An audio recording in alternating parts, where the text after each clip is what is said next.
Hello and welcome to the AstroPub, ladies and gentlemen.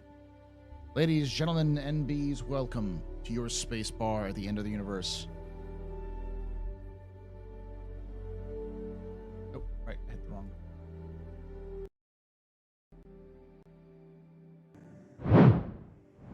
I was in the wrong scene. Hey, a tip! Trip, super chat at $10. AstroPub, my favorite streamer. Have fun playing in the verse. Drake interplanetary for life. Corsair leads the way. So much for that $10 air trip. You're a very important pub, a very impressive business, very pedestrian. You rock. Shots and cheers in chat, y'all. Shots and cheers. Welcome. Welcome back. Hello, everybody who just came and watched my video. My name is Paul. The AstroPub, my gameplay stuff, not my lore stuff. So hopefully you're... But yes, hopefully that shuffled you over.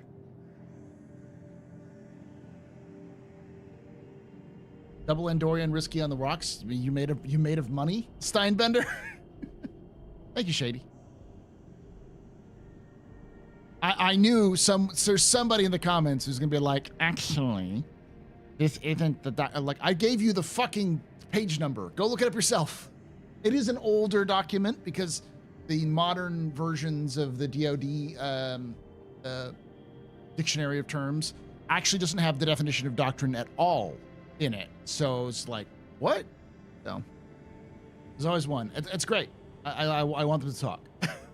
Please do tell me about how.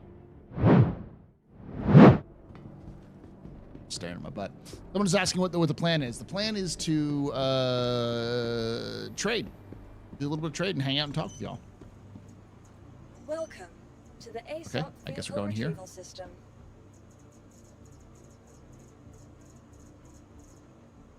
So we've got about 7 minutes. I can expedite it for 4. Your insurance claim has been sent.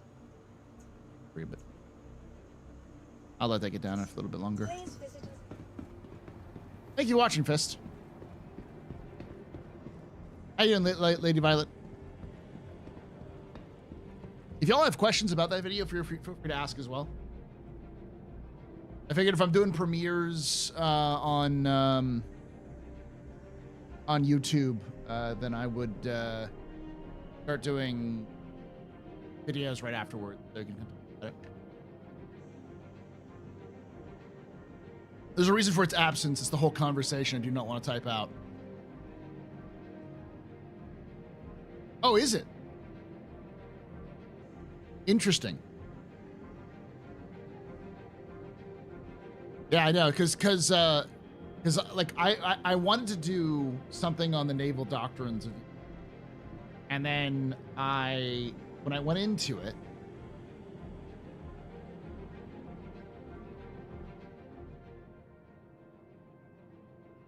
I was like, wait, what the hell is doctrine anyways?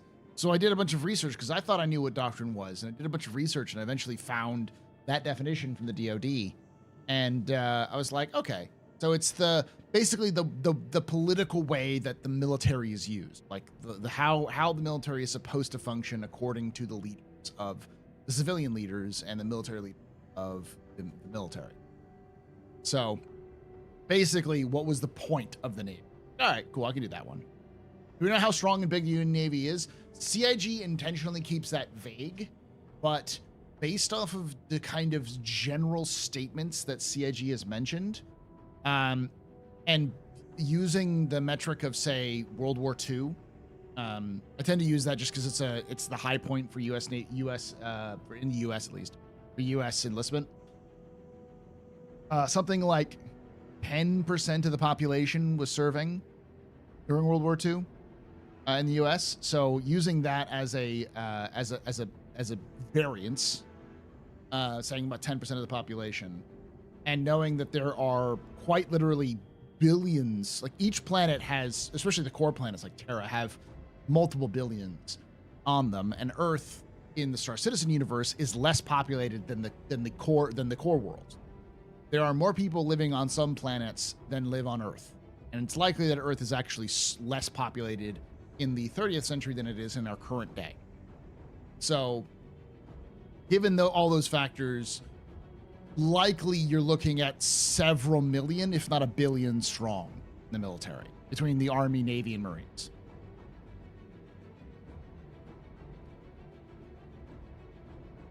Have I watched Voyager? I have watched Voyager. I do know what doctrine is, but that doctrine is a completely different version of doctrine from the military doctrine, Vastin.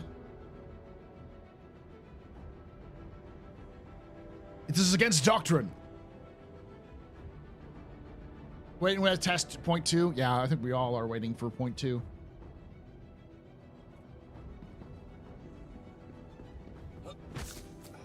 They randomly got hurt somehow.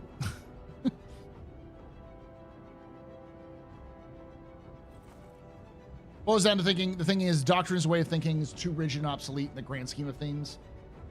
Yeah, but you still need operational, like without a cohesive idea of what you're doing, all you end up with is a bunch of people making decisions based off of what works for them and not for the whole, which can lead to bad decision making. You still need a vision, an idea. And in my mind, that's basically what doctrine is.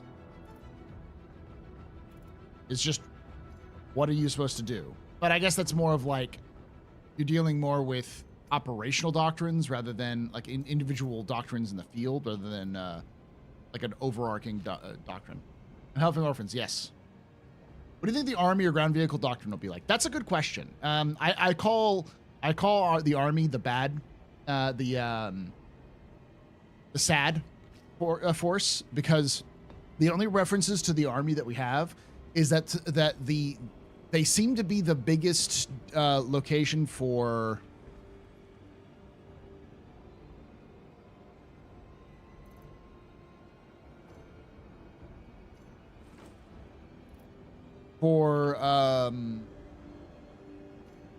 Tavarin. Sorry, give me a minute. Far too loud. There we go. Now I can hear myself.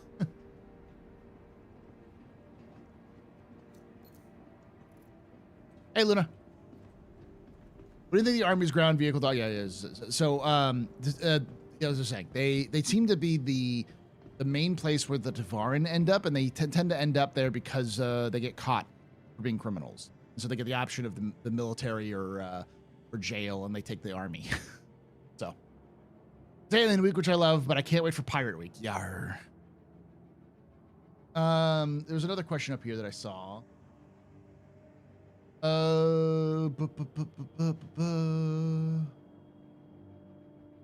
Squadron reminds me of the Dirty Dozen. So here's a funny thing.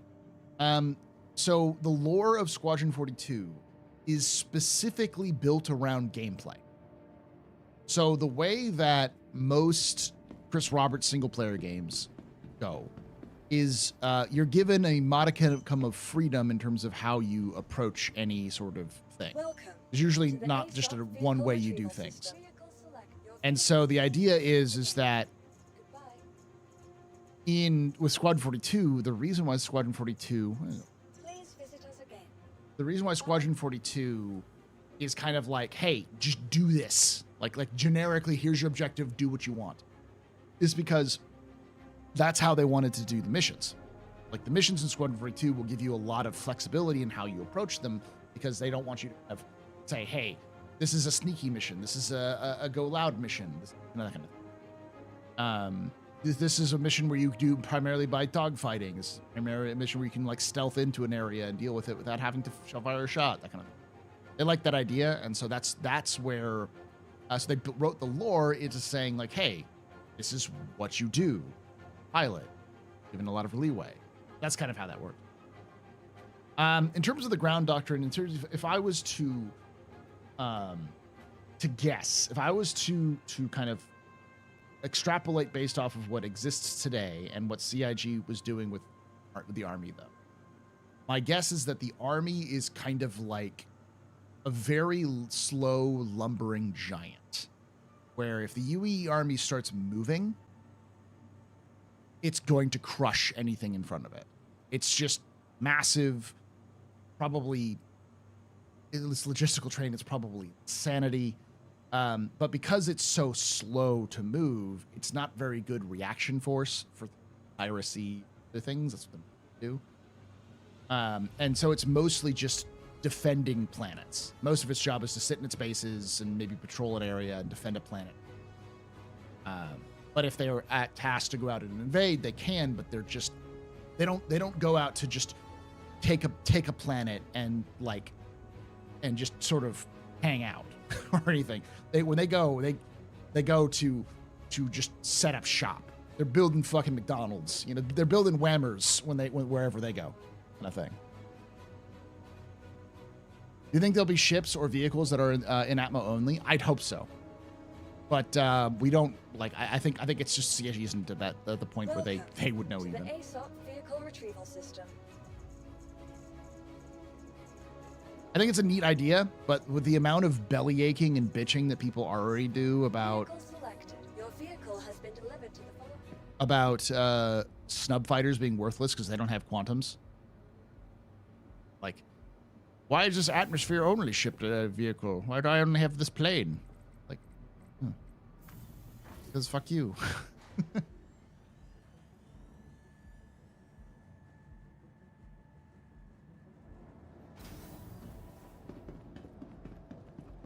So Marines in the future in the UEE are very different from Marines in say like the US Marines. They're kind of like a hybrid of the US Marines and the Royal Marines. So because there are things like First Platoon, which are kind of like Marine Recon, or the Marines of the Royal Marine, that they're kind of like a special forces force. They come in, do a mission, they leave, sort of. Like they're super specialized. And then you have Marines on ships. But Marines also have their own navy. They have their own fleets.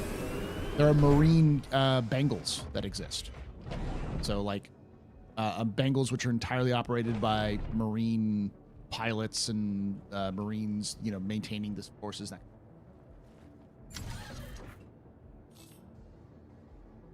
Its overall operational objective, and it's up to the subgroup task force to smaller groups to determine which best way to achieve that objective while adhering to So basically, what you're saying, Norris, is that the idea of doctrine kind of outmoded. Just trying to kind of change that overall. Just to be clear, the Travaran are just like Kilrathi. They're a little bit more complicated than the Kilrathi, but they share a lot of similar ideas as the Kilrathi. Because Chris Roberts initially thought of Star Citizen as the successor to Wing. So,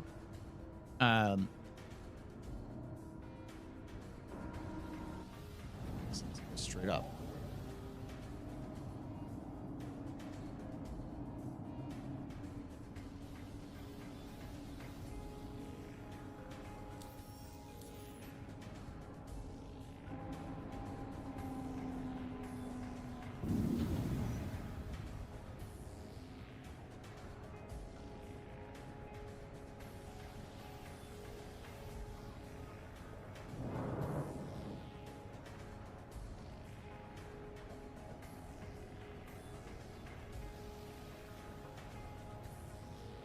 Gotta love this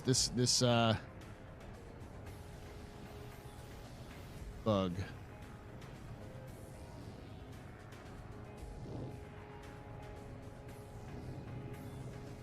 It's only with Corsairs as far as I know.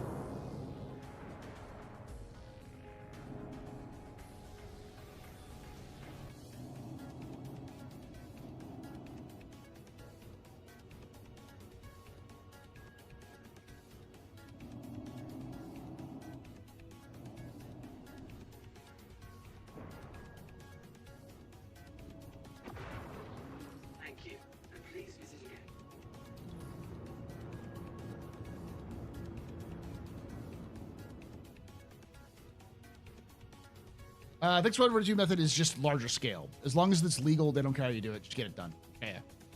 I forget how a troop transport with a Titan suits would work. They'd probably have specialized modules for like the Retaliator. But my guess is because the the Titan suits are about the same height as an Earth, maybe a little bit taller. So my guess is that because of the way that it's kind of got the backwards facing joints, that it actually will store by, like, when you get out, it'll actually collapse down to the height of a person. Then you step out of it from behind. So you step into it, and it closes up behind you. It opens up in front, and you climb in, and you kind of stand in it. And then when you activate it, it raises up.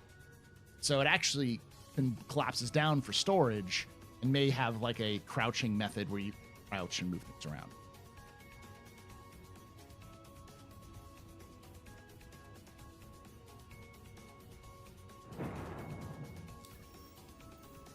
All right.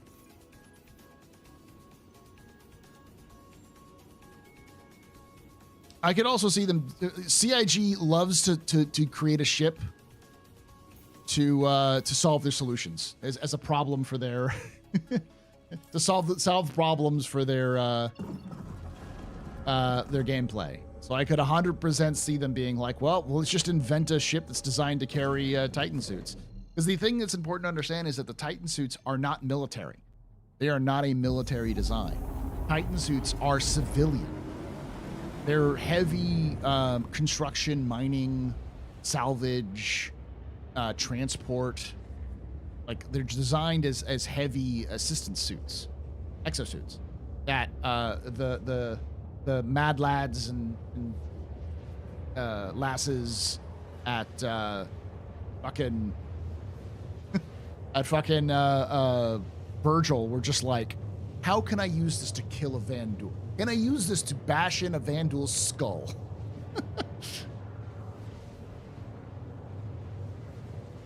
Never underestimate the generational revenge of a people.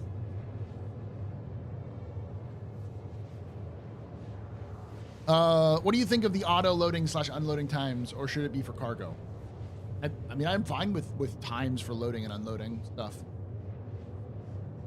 They're Patlabors. Yeah. They're not huge. They're tiny exosuits. Tiny. They're like 10 feet tall. They're about the same size as a Vandal. So like 8 to 10 feet tall.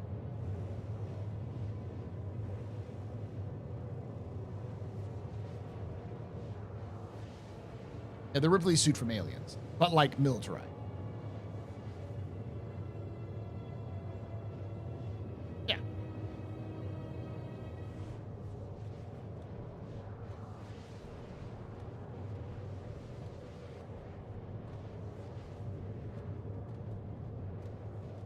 Yeah, the idea is that like a Titan suit can be equipped with like a tractor beam. But not like a tractor beam that you can hold in your hand, but like a size, like a size 1 or size 2 tractor beam. It's got a power source to run it. So you basically have a miniaturized version of like a small ship. So, but you don't have to like. Most of them I don't think are going to be sealed, especially the civilian versions. I don't think they'll be sealed to the atmosphere, open. So you don't have to like worry about atmosphere. You don't have to worry about quantum drives. You don't have to worry about hydrogen fuel too much because you're using one small source. So I could easily see CIG going the route of allowing for players to craft Titan suits.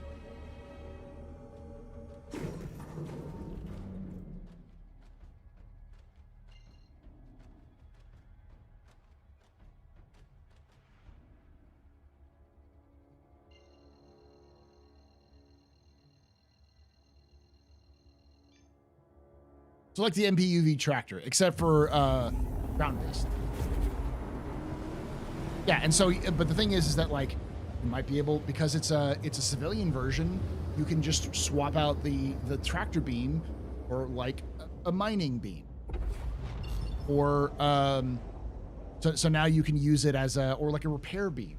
So now you can use it as like like basically a weapons or a utility platform, and that's what. Virgil did. They just said, let's just replace the fucking utility mount with a gun mount.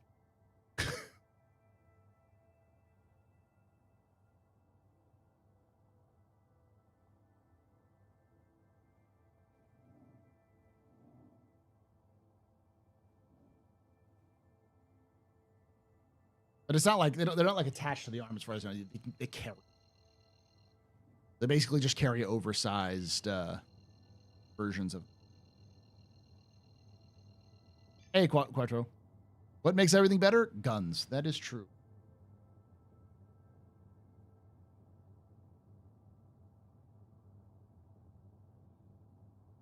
But would it be a MISC or Argo ship to transport them? Argo. Argo's been around longer.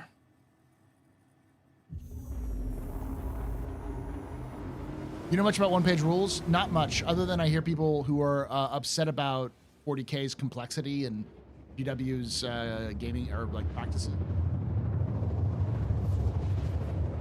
They'll say this is a better system. As far as I understand, it's a little bit more nuanced system, and it's rules or model agnostic. So as long as you have a model, you can run it. You could run it with just like pebbles if you wanted to.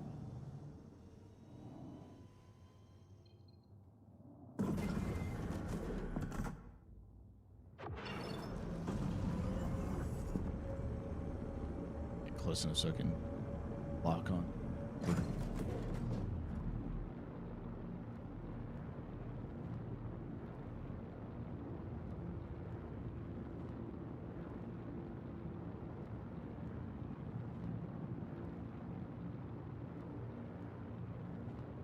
Better in is that it's faster and keeps players engaged. If I remember correctly, it's a lower model count game.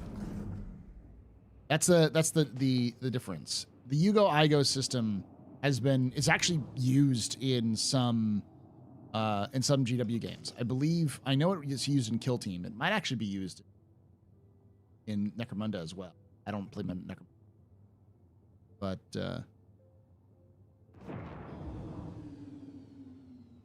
definitely has its fans.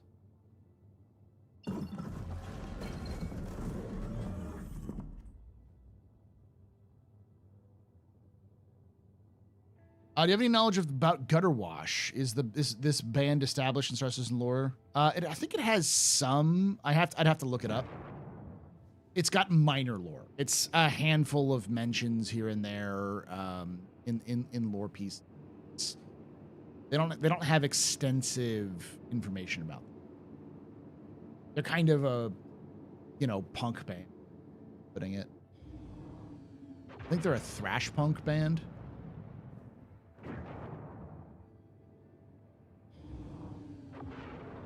I know one of their albums called United Empire of Lies.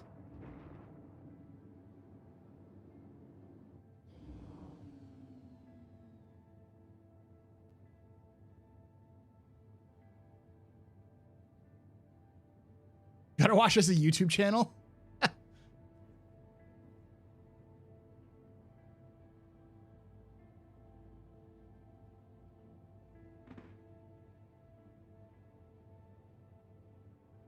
How likely do you think it is to see the Shadowhawk in the pledge store soon? I really think probably not.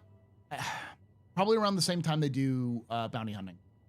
Whenever they start to think about bounty hunting, they usually try to look at ships that they can do, and that's an easy sort of bounty hunting ship that they can hand to a new hire or to a new group of people who need to get trained up and be like, hey, make a stealth version of the Hawk.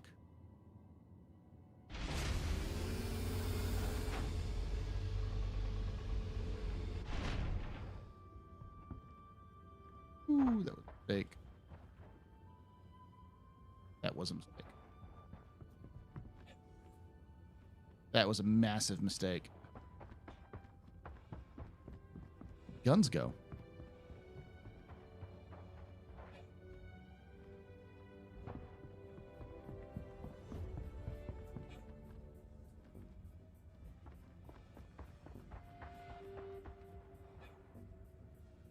Yeah, well.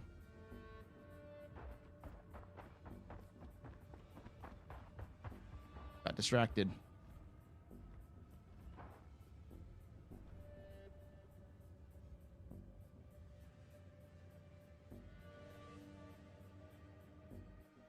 Great parking job, Paul.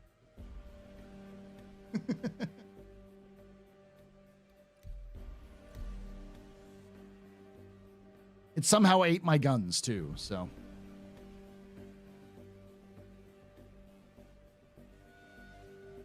we'll reclaim it and then go back down to the Arc Corp and stuff like that.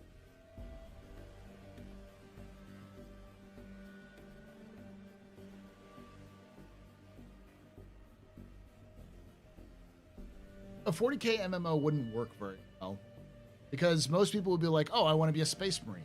Like the way you would make a 40K MMO work would be, you could be like a guardsman, a bulg, or like an Ogren, a psyker, like a crusader. It would be like you're a normal human being in the universe of 40K. And nobody likes that. Everyone wants to be a fucking space marine.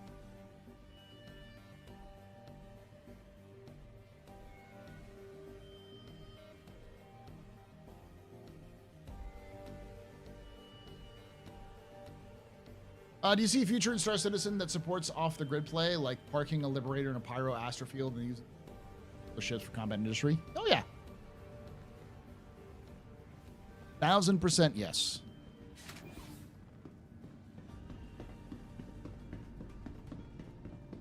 Back in. What happened to my gun?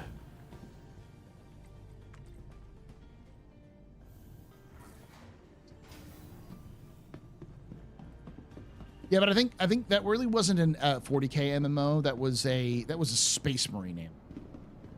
Because that's like basically what Eternal Crusade was the Space Marine game. Warhammer 40K Space Marine. But with more factions.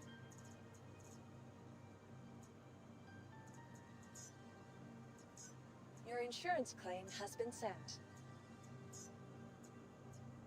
Back.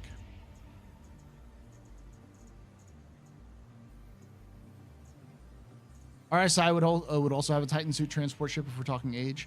Depends on how widely spread it would be. Your insurance claim has been sent. Thank you. 5 minutes.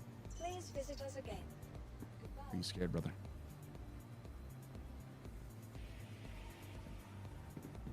Frame drops randomly, and then it's...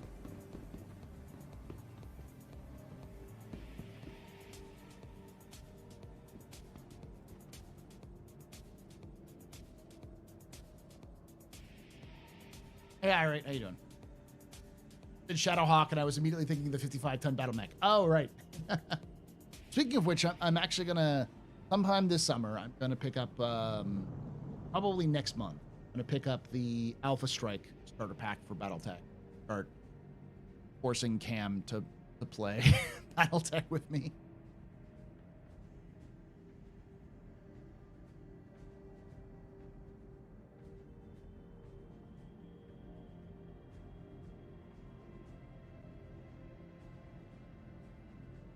Yeah, I think that's the last, this is going to be the last of the videos, the lore videos for a while. Because each time I do a video, it's getting less and less views. It's like, okay, it's time to back off the consistent video train and start releasing, you know, once or twice a month and start piling up the back ends.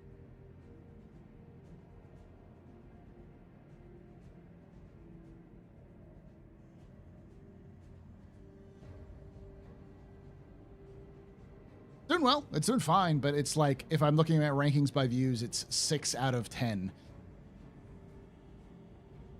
be fair, it's going to head against the capital ships of the UE Navy, the complete history of Star Citizen lore number 4, the fall of Virgil, the lore of Helldivers 2, and the complete history of Anvil Aerospace. So it's more niche. I knew that was going to be the case.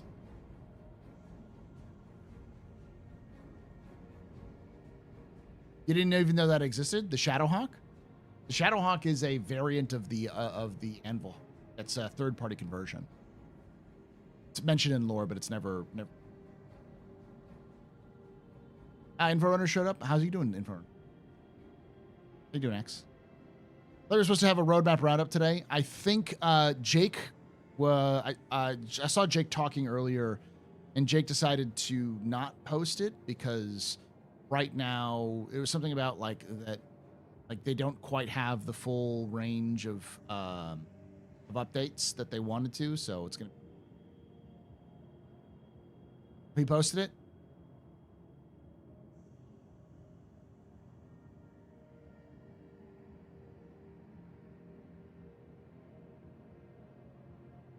Normally I'd say with the progress tracker, but the progress tracker is dead.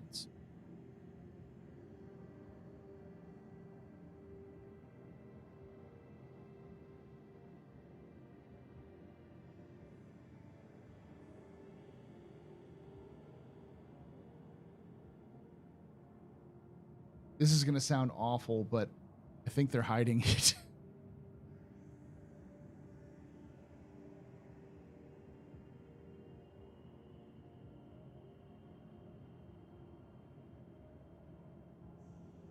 I don't see it on the front page. I see it in Jake's post.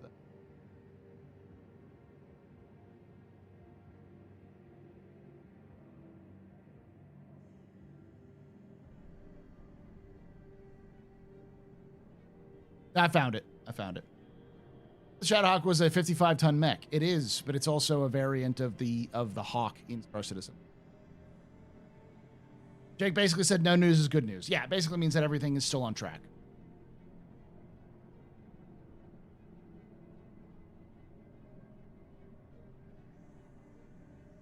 It was on there, but I don't think it was ever committed. Check.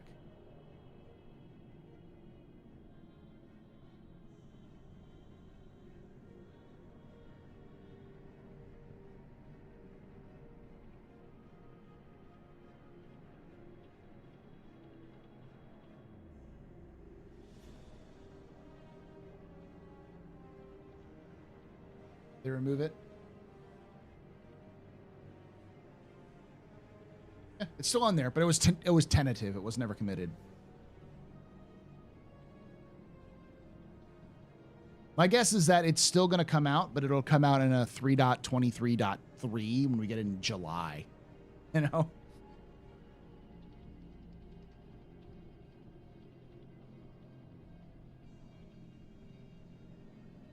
Oh, the Imperator Titan.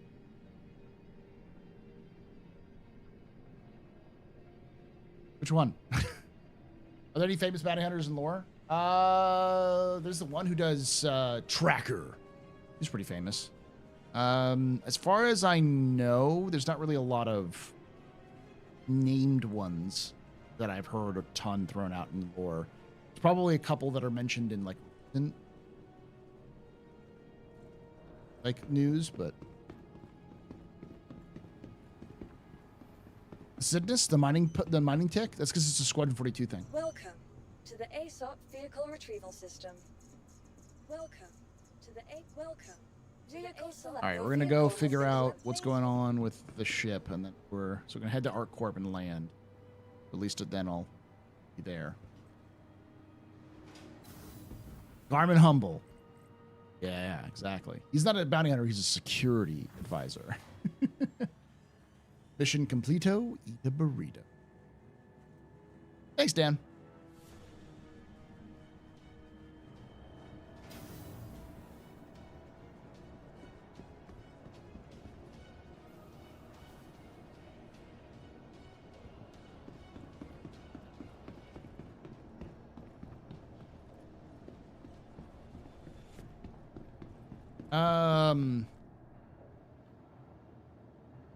That's what I'm looking at too.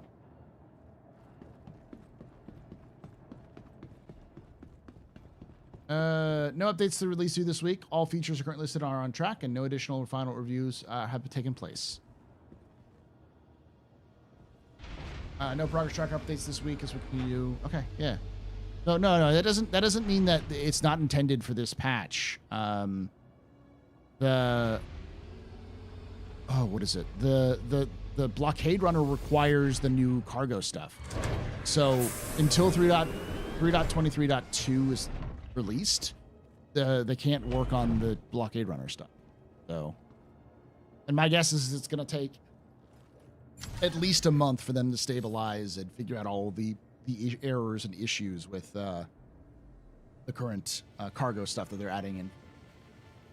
Did my guns come back? Good question. They did not. I have a sneaky feeling that they are currently living in ArcCorp. So I have to go back and add them. You are clear to launch. I'm going to do this.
Goes.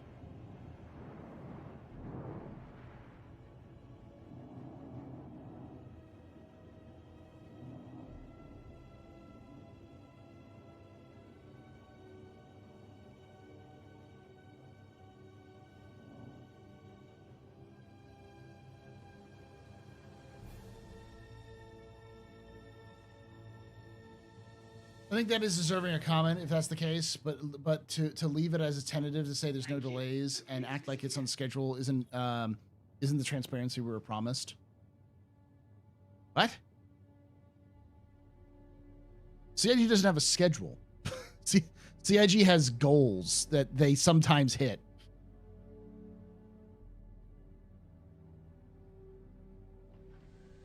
Here's the thing that every Star Citizen like backer or fan needs to understand from like now till the end of time. CIG's dates are suggestions at best.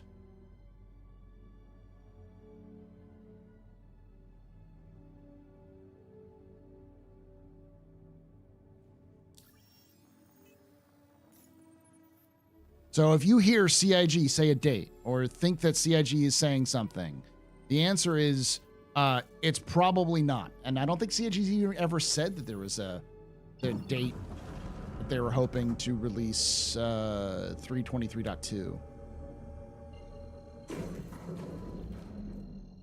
The only date that I know of for sure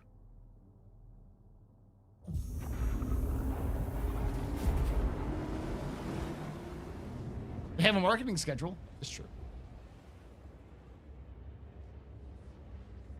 How do you measure delays if there isn't a schedule? Call it what you will, but the schedule isn't a crazy term for that. CIG doesn't have a schedule. Like, CIG has general ideas of what comes before what. That's about all we can do. The only dates you know for sure are going to happen are CitizenCon.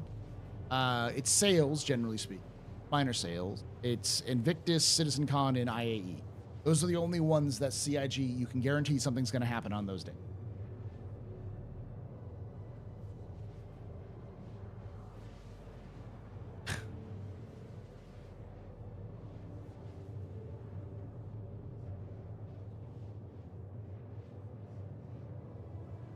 CIG has given dates in the past, and they've always blown right by them. Yeah, as I said, holiday events. Those are like minor. I call them minor sales because they're minor sales. So things like, you know, Foramore, Stella Fortuna, Founders Day, Alien Week, or Foundation Festival. Alien Week, Triggerfish, Night of the Vara, Day of the Vara. Like,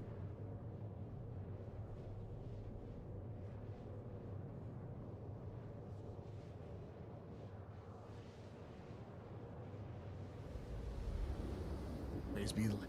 Yeah. I get what you're saying, Zeg, but I don't know what to tell you. CIG is just not going to admit to anything when they themselves don't actually care. No news means everything is chugging along and nothing is fallen behind enough to get shelved for later release. It's a bit boring, but not bad news. Effectively, that's the. What it means is that CIG is probably still going to show plans on having 3.23.2 to have the new blockade runner, but they don't have enough information right now to know if they can still do it in this patch cycle or not. And generally speaking, if CIG doesn't know something, they won't tell us, which can be maddening. But it's better overall as a policy than telling us their plans and then failing to hit those plans and then making everyone mad because they failed to hit the plans. There's no in-depth conspiracy on what's going on. It's just CIG is not going to give us an expectation, because if they set an expectation and they don't follow it, then people get mad. So they'll just don't. That's it.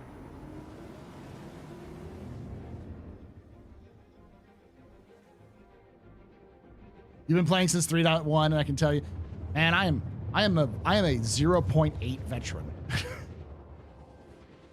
I have been through CIG shit so many times. I remember when it was like literally in 2016, there were people up until December, the last week of December, who thought that CIG was going to surprise us with a Squadron 42 release. CIG didn't say shit. It took them months to even acknowledge that they had set a date for Squadron 42 that they had missed. It was awful.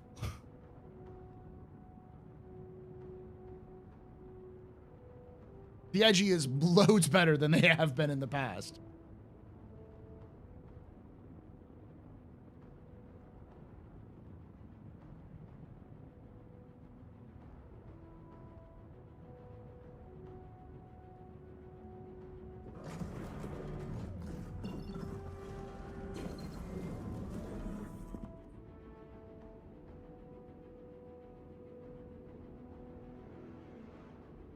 No, I think the real thing is, and this is an important part.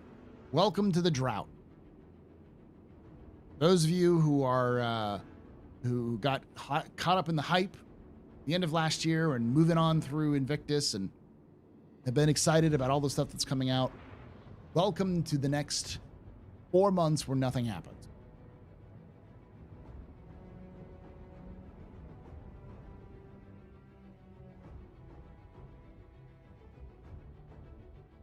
Yeah.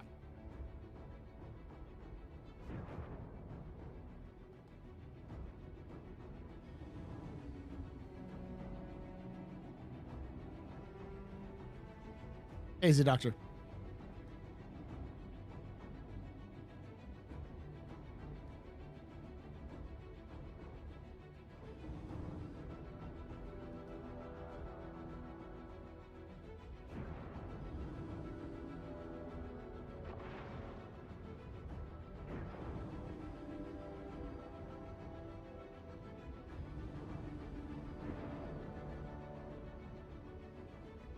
Please proceed to assigned landing bay.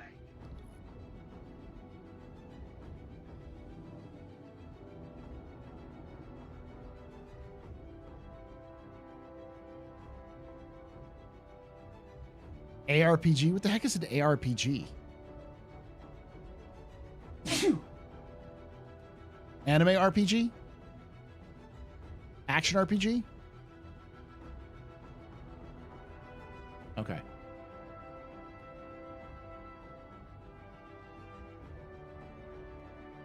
Tomorrow's video. There's going to be a video tomorrow? What video is coming out tomorrow?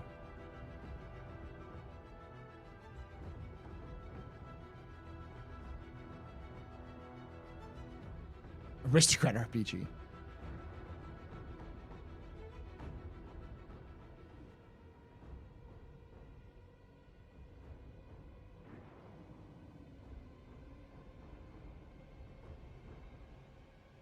Would I say that Star Citizen players have a sense of entitlement problem? No, I think Star Citizen players are gamer problems.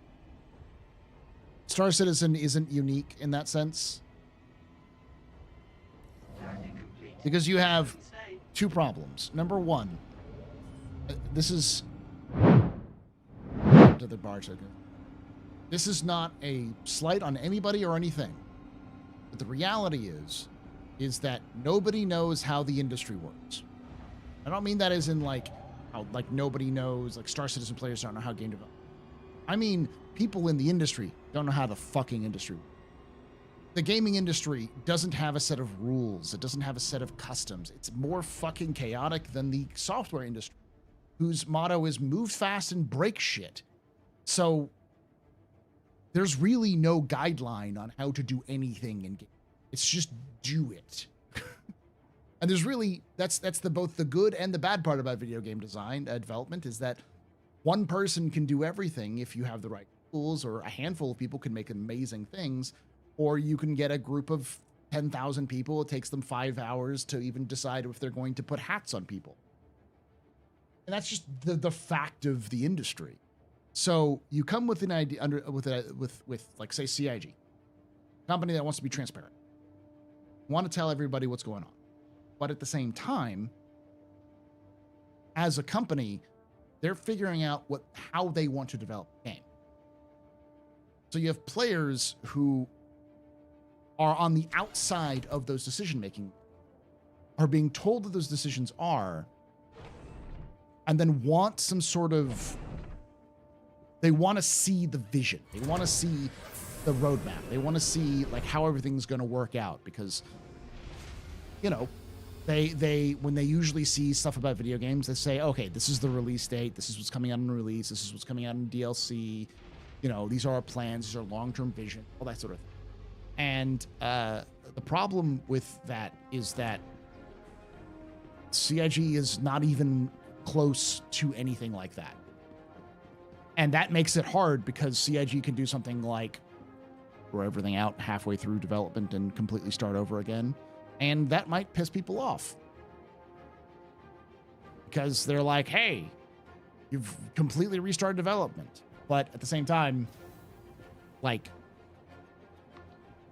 if you say that, people get mad. But it's not actually true, because that's not what they did. They took everything they learned and they reused as many assets as they could and started off with a different perspective in terms of like planets and stuff like that, which is procedural. Once they got all that down, they went back and kind of redid all of the assets they had done before that to meet their current standards, as well as to meet the current realities, but kept those in place while they did stuff. And I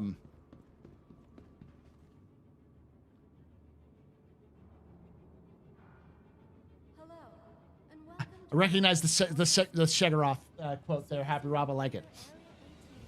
And so people want solid, logical, like, progression. And CIG can't offer that. So instead of offering that, they'll shut the fuck up until they have something that's ready to go. But that leaves a lot of people going, okay, but you said you were doing this. What the fuck happened to this? Where is this? Where is Theaters of War? Where is, bounty hunting? Where is, the blockade runner mission? Where are these things? And CIG goes, they're being worked on, or they're not being worked on. That's all we get. So that's my personal cross to die on, is the pizza.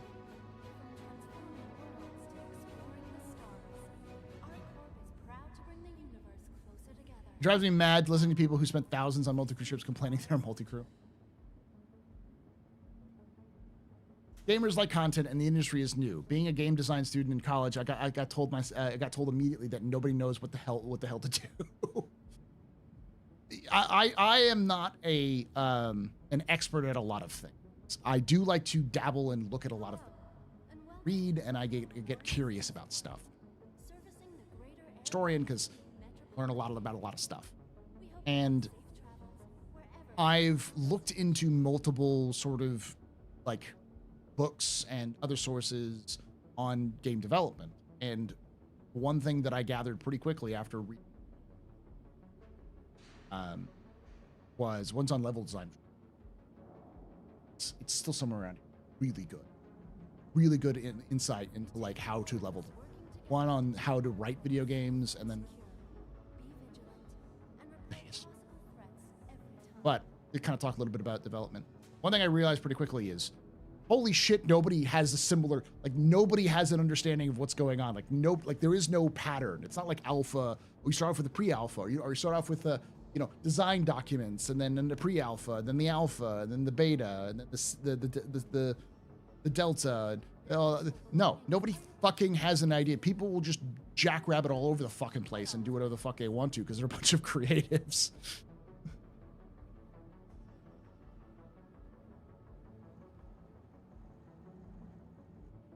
There's a lot of people who think that because they give CIG $45, they have a voice in those design decisions.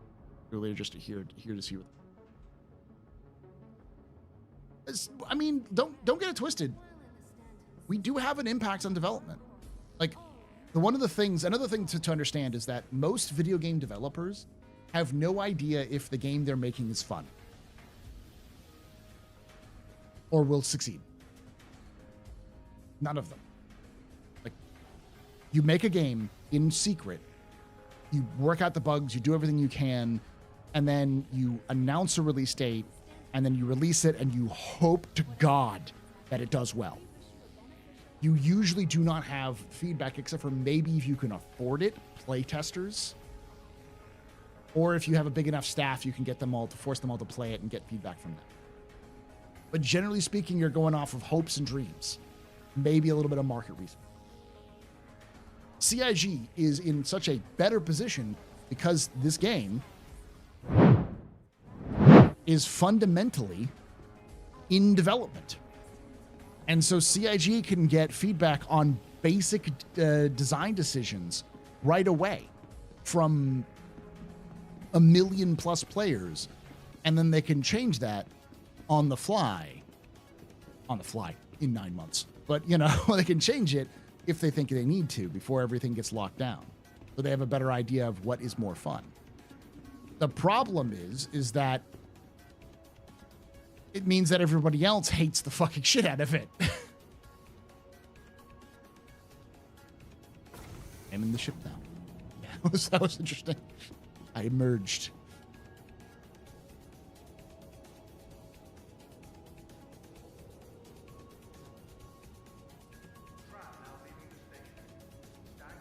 This year at Summer Showcase, we had a game listing itself as pre-alpha.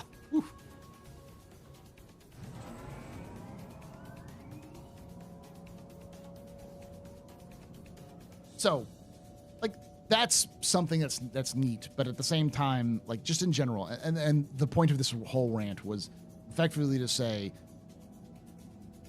there is a problem which I do not know how to solve, and I don't think anyone knows how to solve, because no matter what CIG does, they're fucked. They can be absolutely earnest and honest about absolutely everything, and then they get nitpicked to death by people who want nothing but Star Citizen to fail. And that'll feed into media, who will then use that as a quick clickbait, rage bait article so they can get more engagement, which will trickle back down to the staff and start lowering staff's morale, and can hurt, like, people don't want to work for you because they see you as kind of like a scam or stuff like that. So, like, being too open is bad because it leaves you open to just stupid shit. And it's happened in the past. Shutting the fuck up and not saying anything is bad because it leads to conspiracy theory.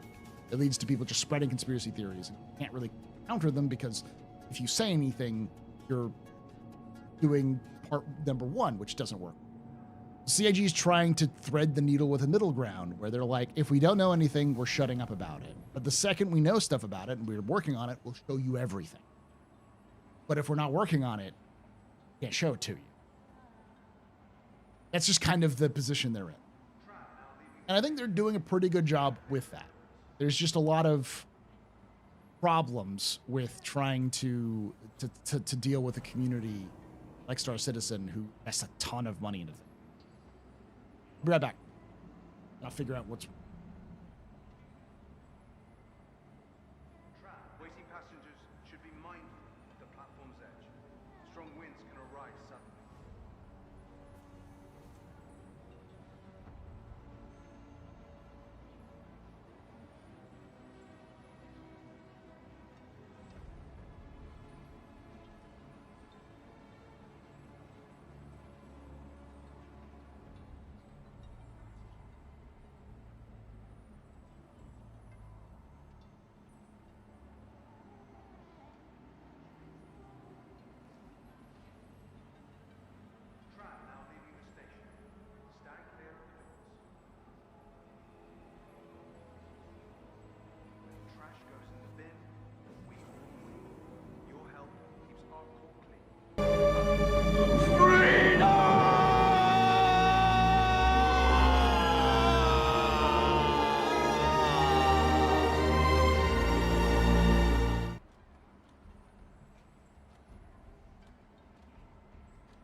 Waiting passengers should be mindful of the platform's edge.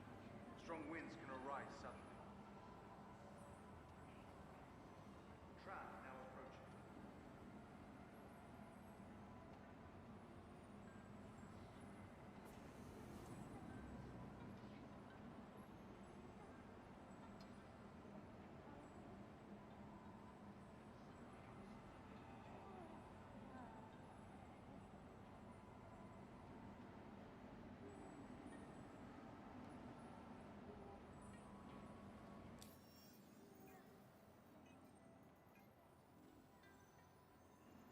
City Flight is proud to be the official transportation service provider. Mission complete. Burrito I eat. There you go.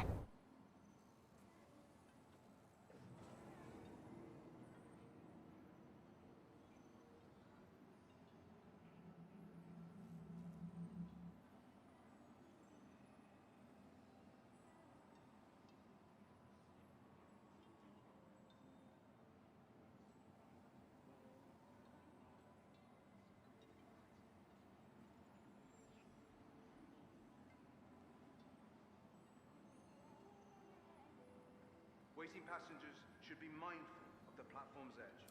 Strong winds can arise suddenly. I can fly.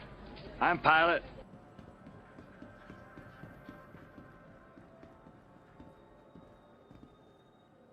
There you go. I'm back. I am very professional. It's been me being a professional. Howdy.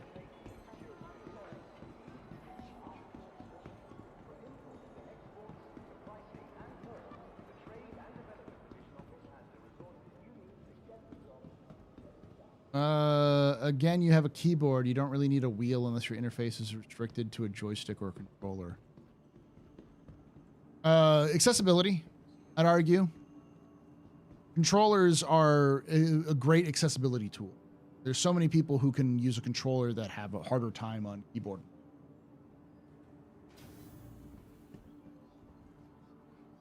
And to be honest, CIG said from the beginning that like they wanted Star Citizen to be keyboard or to input agnostic. Fine. Probably weird, but I think it would be great at some point if Star Citizen you could hire on an NPC like an engineer or turret gunner for a set mission or missions. I think that's planned. That's something I think a lot of people want.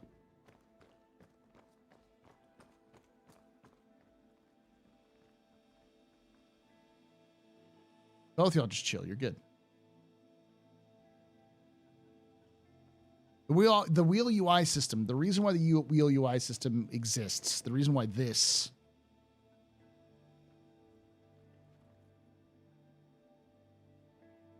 get it to work. I'm in a pharmacy zone. Get it to work. But the real reason why it exists is because of different inputs. That's it. It's just simple. It's like, why does there a scope glint? Because it already exists. It's a solution that exists that they know how to do. And for the longest time, CIG was trying to reinvent the fucking wheel with everything. I'm just glad that it's like, okay, no, we're just gonna do this. It's like, fucking thank you. Oh, we might have to go with the cannons. Oh no, going with cannons. Whatever shall I do?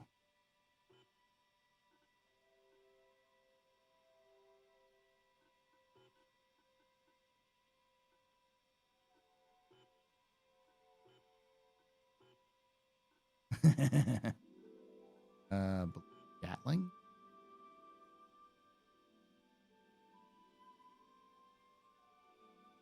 What did Bering make ballistic Gatling guns? No, I didn't mean to. Oh, it was 60,000. These new? Both y'all, chill out. Dell, Q-Pen, just chill. Right? You can have this conversation on your own.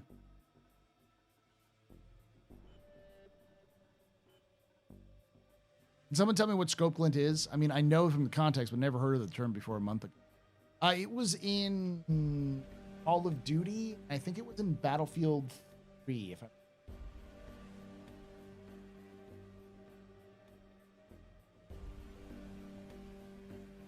Yeah, I remember it being cancer in Battlefield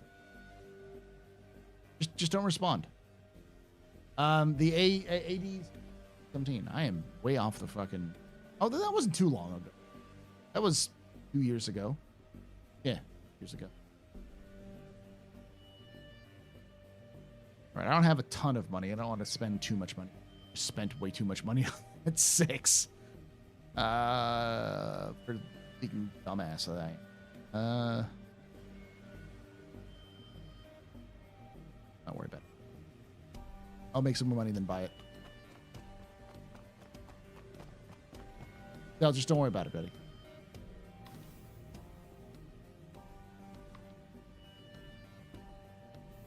Q-Pen, stop aggravating him.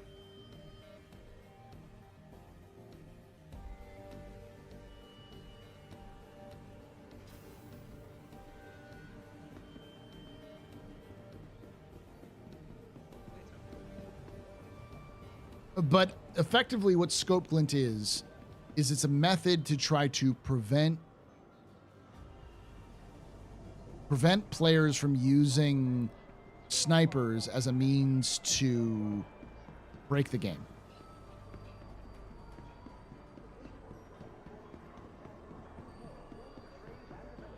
So it's an attempt, because snipers in like Battlefield games, because they're so open, can often be cancerous. Because like you're dealing with people who are sitting in the backfield and are able to take out people on like certain areas with almost impunity, and it takes so much effort to try to take them out, because you have to like get them to a certain point. That they wanted to add a significant way that people could identify snipers at a long distance as a means to prevent them from just camping and holding ground. So they added scope glint as a means to say, hey, if you aim down your sight, the scope, they will be able to see you. Everybody hated it. Yeah, kind of like real snipers, and that's the problem. Being effective and hard to take out? Yes, which is when you have a game like Battlefield, which this is going to sound weird. Don't scream. Battlefield was actually fairly realistic when out. The sim, but it was trying to be more sim-like. The idea that it was more focused on things like squad combat. One squad could be the difference between victory and defeat, because you know, cohesive working with people rather than being a one-man army. That was its sort of bread and butter early on. In fact, the people who there's a group of modders famously worked on taking Battlefield 2 and creating a more realistic sim version of Battlefield, which was called Project Reality. And the Project Reality mod team eventually went off and made Squad.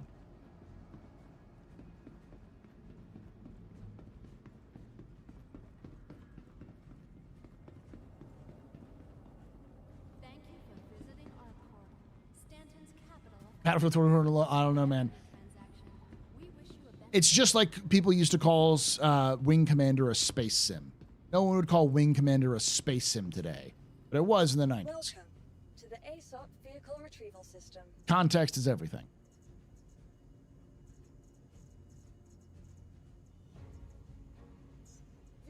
Your vehicle has been delivered. Please visit. Want your company to be in good company? Relic, you can't make any money through relic hunting, no.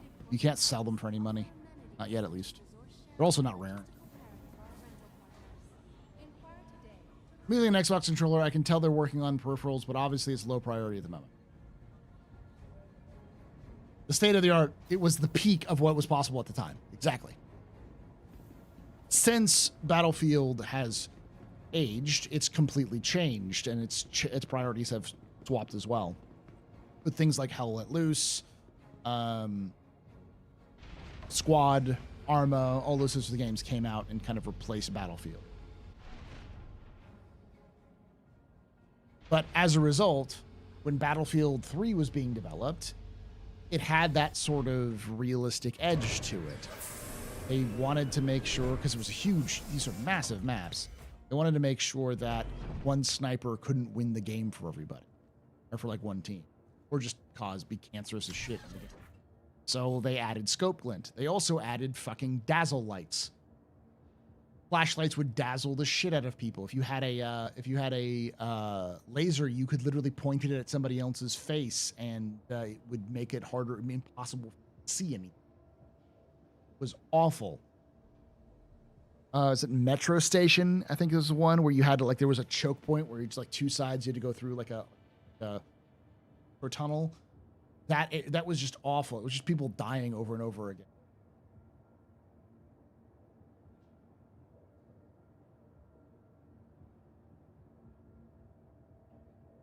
Yeah, and the suppression mechanic. Why do I now have less guns? Oh, that's because I put one on. Yeah. You are clear to launch. Operation Metro Tunnel. That was an amazing map. How dare you? It was always cancer. It always ended up with like people piling up and just shooting, and it was grenade spam and dazzle spam. It was awful. So CIG was doing a solution that had been proven to work to counter snipers. The problem, I think, my personal problem with the whole idea of sniper glint is snipers aren't a problem. Thank you, and please visit again. Like, I don't know. When was the last time you had a problem with snipers?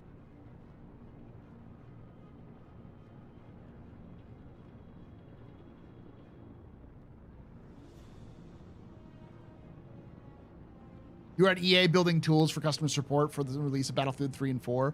Both were horrible releases. For the release of Battlefield 3, the whole DICE team went on to Mediterranean the day after release. Oof. That was when they were like the could do no wrongs. That was post Battlefield Bad Company, correctly. They made a fuck ton.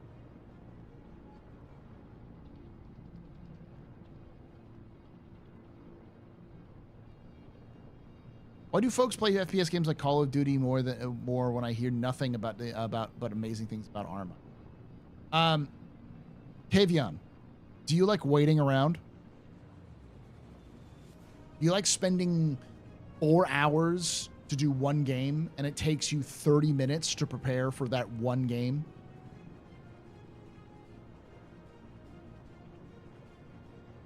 Do you like when you're actually playing, about 50% of the time you're just driving or flying to an objective? That's why people don't play Arma and play Battlefield. Battlefield or Call of Duty are faster paced. Get to your objectives quickly, get into the conflict, you move.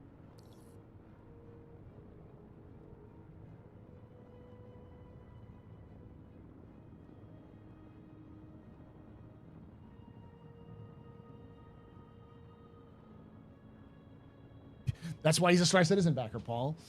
I know, but it's the same reason why a lot of folks are moving away, or like a lot of people don't like Star Citizen, because it's a lot of Star Citizen doesn't respect your time conversation.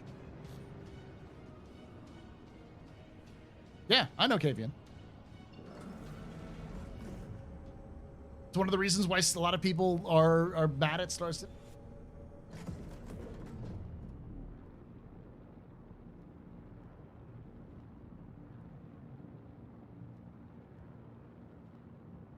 Why Star Citizen will never be a game.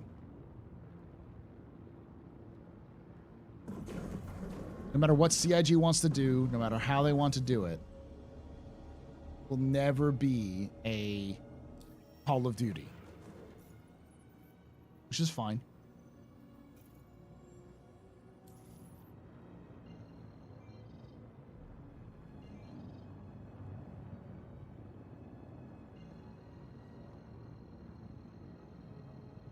I derive a lot of pleasure from short spurts.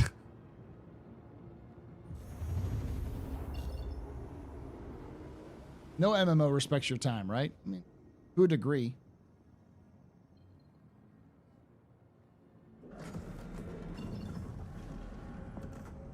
Here. I mean, honestly, that's what Arena Commander's for, and I'm glad for that. CIG having Arena Commander is a brilliant move, because it allows CIG to just kind of build a game that's fun in short spurts and have other mechanics which aren't fun for everybody, and then allow you to do that fun in short spurts in a kind of small environment, a closed garden, and then they can use that to help test those short spurts of fun without having to like jump into the game, fuck tons of work to get to that. Theaters of War is coming this year in the same way that I've been saying Theaters of War is coming this year for 3 years. It's not coming. There's no way Theater of War is coming out this year. I still say it's going to come out, but it's not coming out.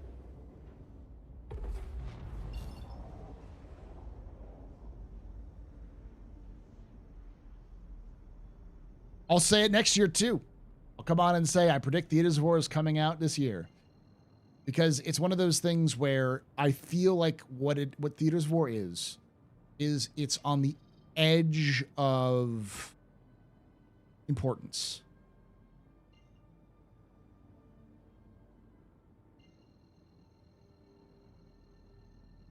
So like Theaters of War is there to test combined arms warfare.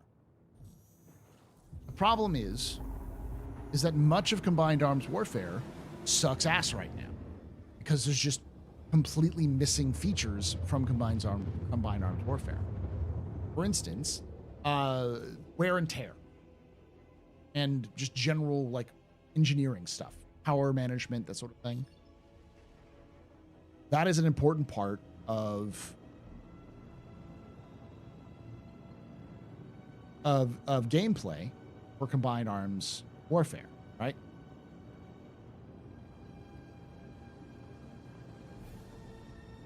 Because you want like multi-crew capabilities for people to like run around and manage the ship and then hop into the guns and those sort of thing.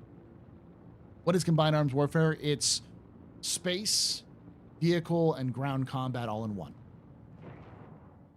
Combining all theaters and methods of fighting into one action-packed feature.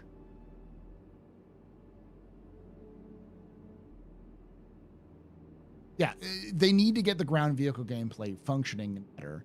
They need to improve. They need to add in things like sensor gameplay. They need to add in things like power management. Once all those things are in place, I think that's when we'll see. Yeah, basically Battlefield with space. That's what Theaters of War. But it's over a small map.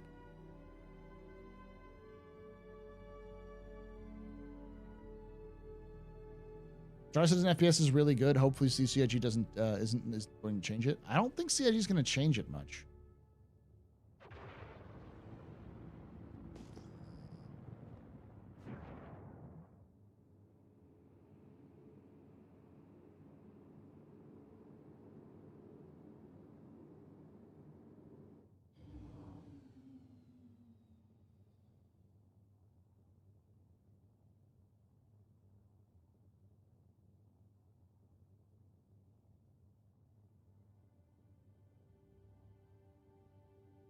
Basically, we need more and better ground vehicles. And we need the ability for ground vehicles to be effective against space, for a reason to use ground vehicles over spaceships, a way for more ways to counter spaceships with vehicle or like with players like infantry. Should make it be its own solar system in the PU. They're usually going to be their own maps. That's another good example. Like CIG could legitimately do the Armra approach to Theaters of War. Effectively make Theaters of War an Armra map. And let players kind of play around in that sandbox or give them specific missions inside that map. Or they could go the more Battlefield route where they have a specifically handcrafted map that's designed for very specific kind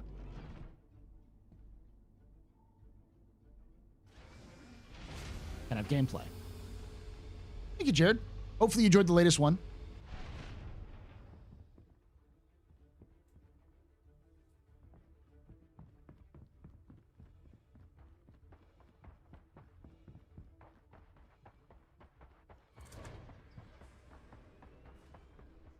Wish there was a BattleTech Battlefield game. There was. It was called Living Legends, and it was made by Sean Tracy.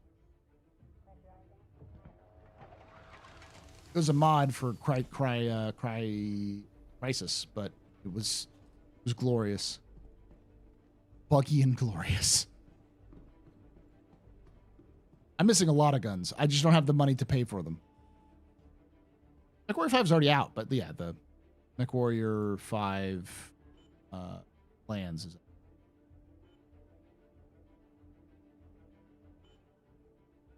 doing ETAM runs.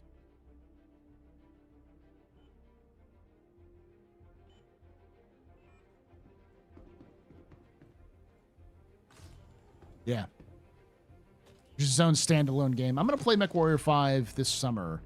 I'm going to drag Loken along, but I'm going to do a lore video on... So, just so you all know the plan, I'm going to be doing a couple more Star Citizen lore videos, though I don't think I'm going to release them to YouTube until July at the earliest. And, so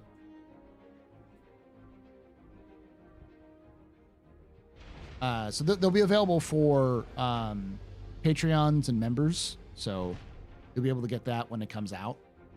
But I'm going to kind of lay off of Star Citizen content on the for a bit, and begin what I've dubbed Hot Mech Summer. And so the next video I'm going to do that's going to be public for everybody to see for lore is going to be a complete history of the Titan of the wars in Titanfall, Titan Wars, and I'll do kind of the history behind Titanfall, and then I'm going to finish that when I release it. I'm going to be doing a live stream on the Astro Historian channel where I play Titanfall 2's campaign and raise money for charity. And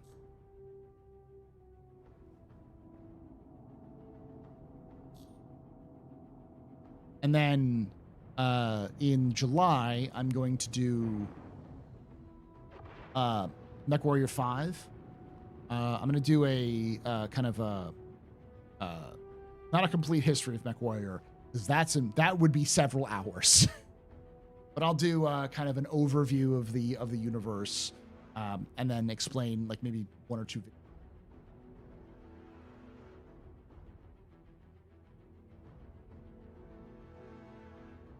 I love the one with you and Space Tomato. I love Tomato. What's up? I'm trying to speak to him as well. You were speaking earlier about Call of Duty. Oh, we were just mentioning, like, someone was asking about why is Call of Duty more popular than Arma when all they hear about, they only hear good things about Arma. And what I was talking about, because Call of Duty has got more instructions, get back and fight a lot. I choose for Spec Ops 6. I have not.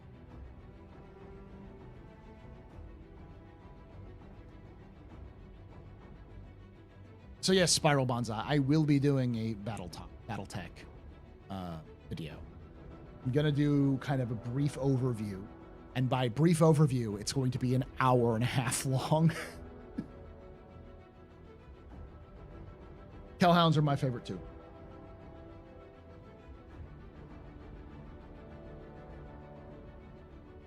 I'm being serious here. I think it'd be great if you teamed up with Space Mato for a periodic podcast called Astro Mato. We basically do that with Launch Sequence. Like, I'm on Launch Sequence like once a month these days. Like, I gotta talk with Tomato and see if he wants me on Launch Sequence this month, because I actually have... There's time now. All right. I'm gonna go to Walla, and then I'm gonna ditch the Corsair for the red, because the red is low value run.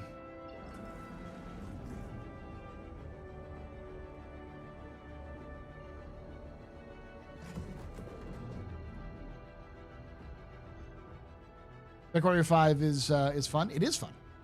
I just haven't beat it. So I'm gonna get it past the introduction levels, and then I'm gonna browbeat Loken into playing it with me. I might reach out to Haven Kendrick and be like, Haven, you owe me. Carry me through MechWarrior 5.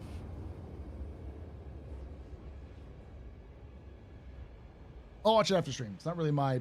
I'm going to be honest, I haven't played a Call of Duty game since Black Ops 1. So it's not been my bag for a long time. I don't like yucking people's yums, though, so I get why people like it.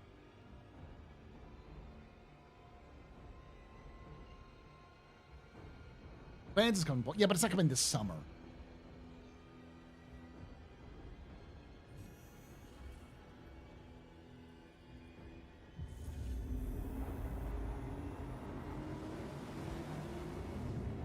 You need to have a mech with a bikini top for thumbnail. For those of you who don't know, what about Draft House Barbecue and Tex-Mex? Sony bought Alamo Draft House. Yes. Yes, they did. To be fair, Alamo Draft House has been owned by a private company since 2021.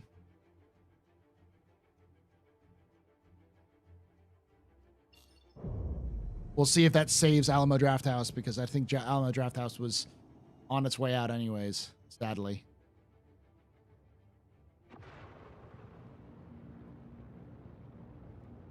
If the NPC landsmates haven't improved, last I played it, you'll want a couple of friends to fill out the lance. Yeah, that's the idea of me dragging Loken into doing it with me. and maybe Haven. Make it an urban or charger through the bikini. Because it's interesting that their characters are much more fluid moving, and I have a feeling CIG is attempting to get the characters out of as fluid. Oh yeah, I know what you're talking about. That movement system, a lot of people said it looked very similar to what CIG wants to do. Yeah, I think that's almost exactly what CIG is going to be doing, or is planning to doing.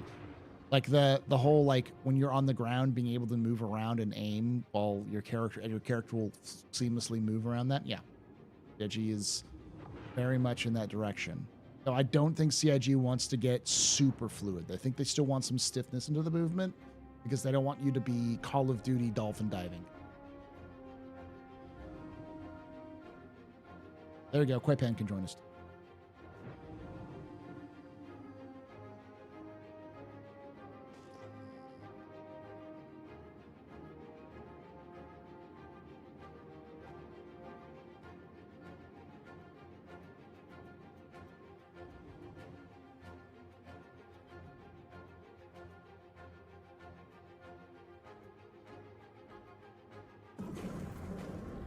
Man, I was playing with fire right there. That's why I couldn't buy any fucking slam.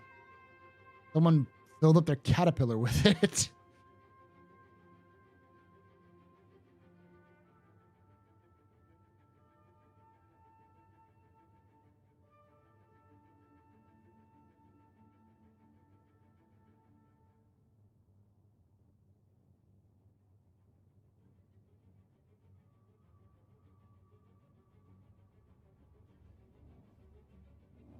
It's usually where I enter, but there's...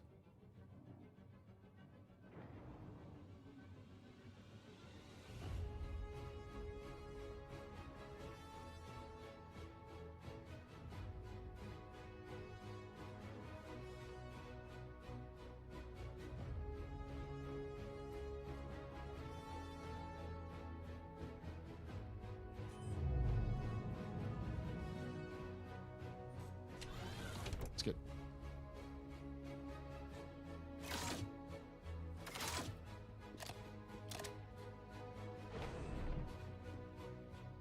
Call of Duty Spec Ops 6 showcases a lot of sliding moves. So I think a lot of people misunderstand what sliding is in Star Citizen. Sliding is not a movement system in the same way, like, trust me, I'm a Titanfall fan. I fucking love fluid movement systems. But at the same time, I also know what CIG is going for. And they're trying to thread the needle between a super fluid arcadey system and something that's more akin to, like, Arma. They want all the functionalities of Arma without the clunkiness of it. So they'll find some halfway point.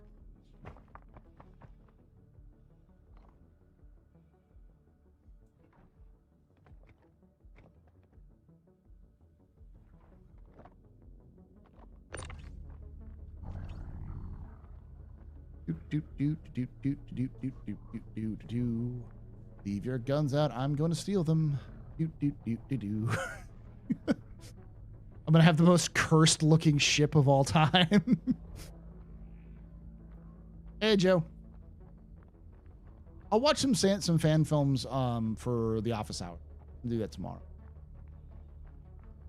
Yeah, but the Omniskis are too small. They're like size 3. These are size 4s.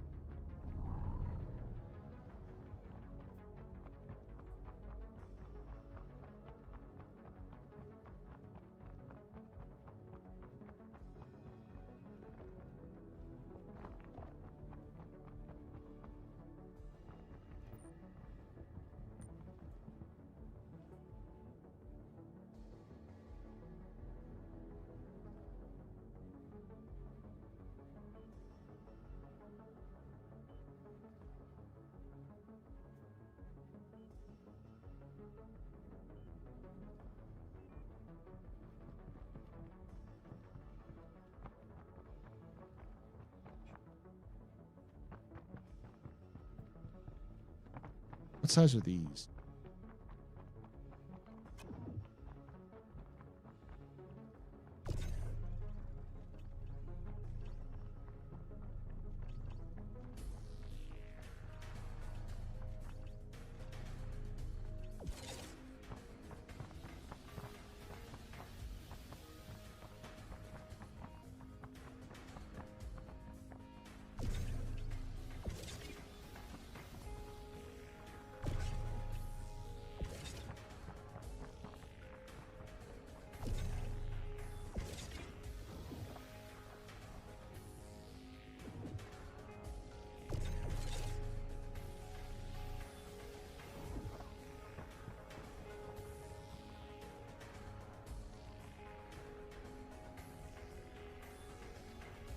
Can I open it up?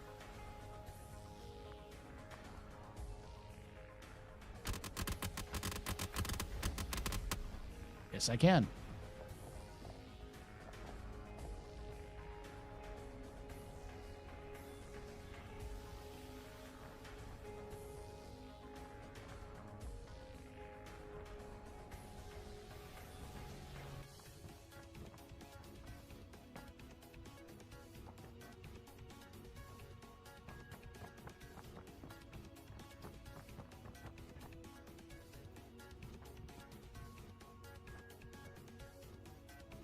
Where are you, button?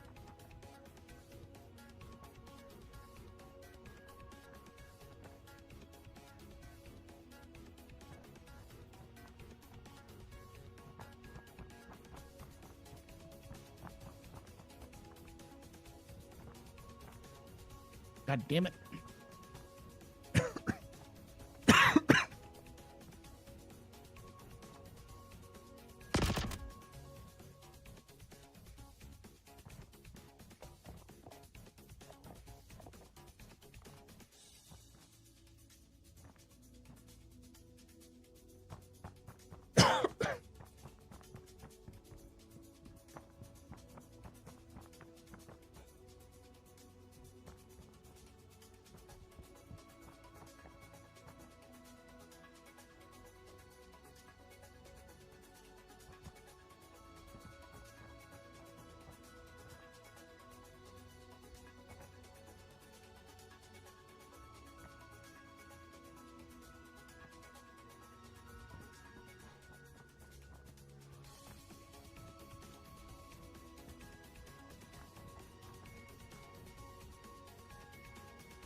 All right, I'm gonna do something stupid, chat.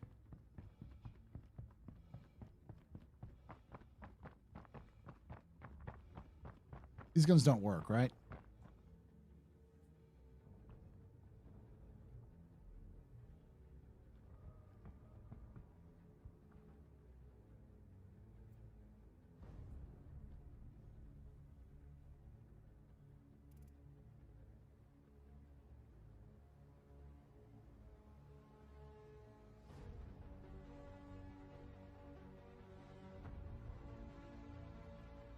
Did I just put myself over?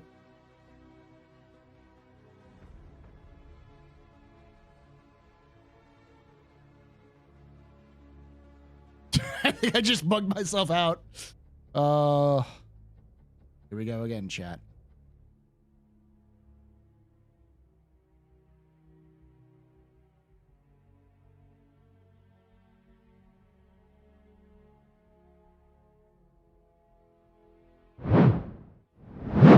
Our citizen doesn't want to play today.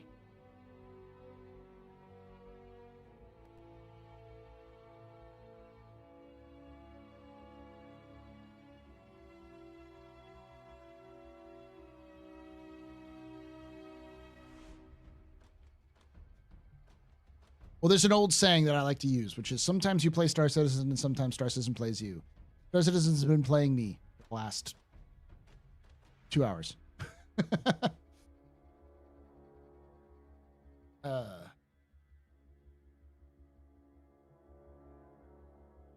I'm full of hopium that they eventually have a good as do good as companies. We'll do fine. I think the big thing with Star Citizen to remember, Star Citizen is not trying to be anything but Star Citizen. So comparing it to something like Call of Duty or Arma isn't really helpful because CIG doing things that Call of Duty and Arma doesn't have to deal with. Like, there's no mining mechanic. In Arma, you don't have to like earn reputation to be able to get the weapon you want. In Call of Duty, you don't have to like when you die, you don't have to like regen and then re-equip everything and then go back into that kind of stuff.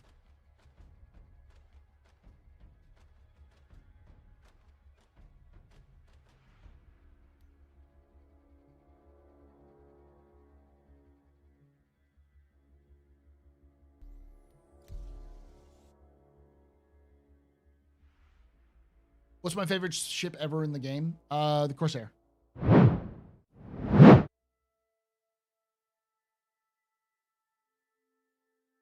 Thank you for hanging out for those.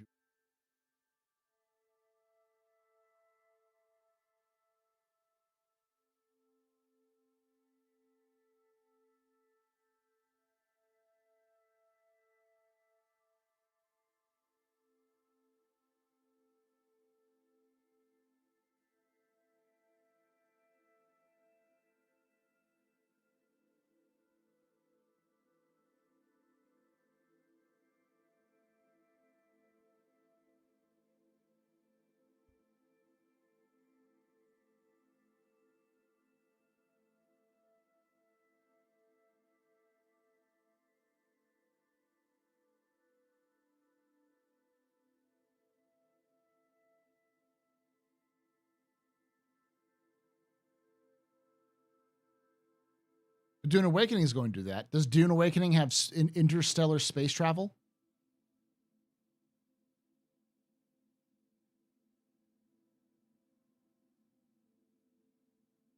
That's my point. Dune Awakening is not going to have the same sort of mechanics as Star Citizen. It'll have some of the mechanics. It might. You think of a Nova might fit in a Polaris? Probably not. It's only apparently the Polaris can only fit an Ursa, I believe. Oh, you know, we never know. It could fit a Nova. No, I'm thinking Perseus. The Perseus can fit an Ursa. Is there a ramp, like a cargo ramp for a Polaris? I remember there being one.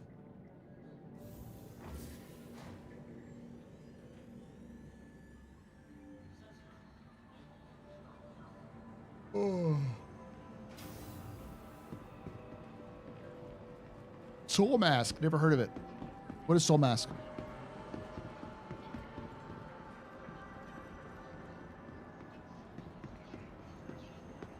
Is the word around the web true that AstroPub's favorite ship is the Redeemer? It's a meme because I hate that ship. It is the only ship I hate. Like, I'll laugh at the Rock DS and ask why it exists. I'll laugh long and cry that the steel exists for its price. I love it and hate it at the same time. But there is one ship that deserves my utter ire, and that is the Redeemer.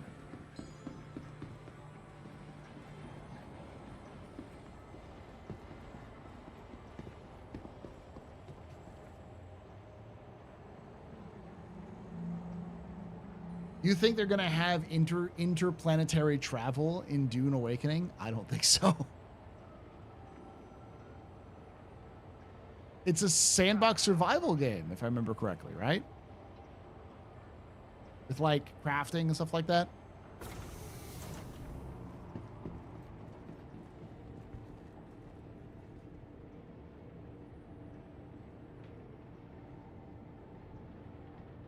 Cold Mass is Conan Exile sub game. Oh, okay.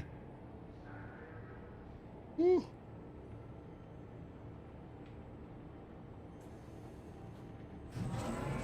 Doom games are very overrated. Dune, not Doom.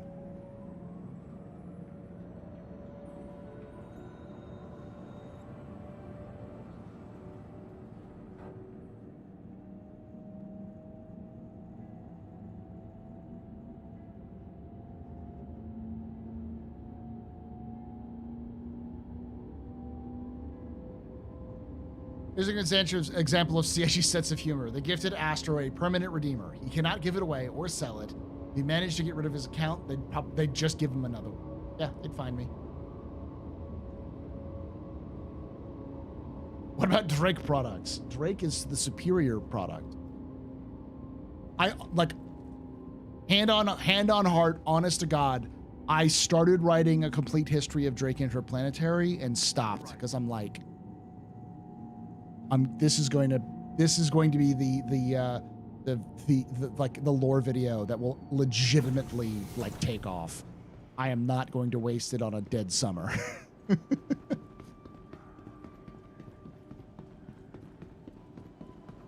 I'm going to release it for Drake Day at IAE. What I'm going to do. I'm going to save that. I'm going to bank it. Dune 2000. Yeah, Dune 2000 is one of the first ever modern strategy games, if I remember correctly, 3D. It inspired Warcraft, I know that. And I want to say it inspired yeah, see you later. Welcome to the ASOP Vehicle Retrieval System.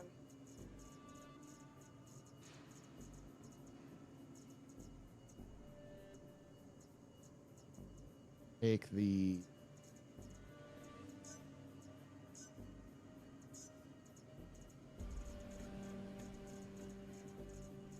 Welcome to the ASOP. Your vehicle has been delivered. Command and Conquer. Thank you. Yeah, I couldn't remember if Command and Conquer came out before, during, or after the first one, or Dune 2000. I think it came in afterward, but I didn't remember.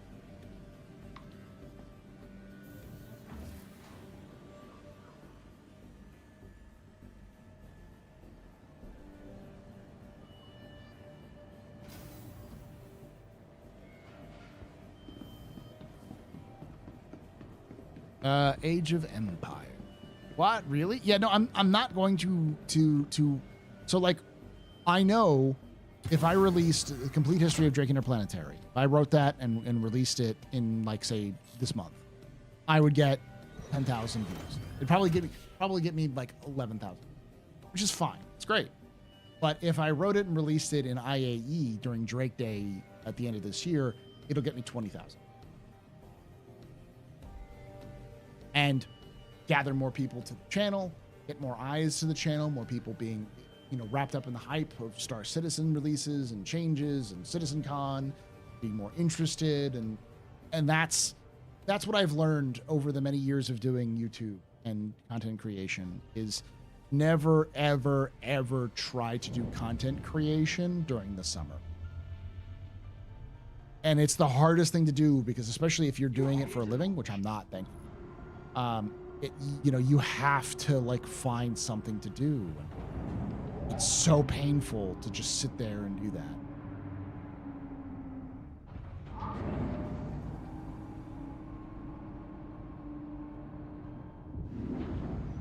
It's a survival game with some good NPC management. It has. I'm kind of Conan Exiled out, if that makes sense. So many games are Conan Exile-like copies, which is weird because I don't remember that game being incredibly popular when it first came out. I remember it being good and a lot of people playing it, but mostly I remember it because like it was a lot of players from a lot of fans of Star Citizen were playing because it was a dead summer. Lomax has some Aztec vibes. Oh no, I remember that now. No, I remember the Lomax now. Yeah, I played Freelancer.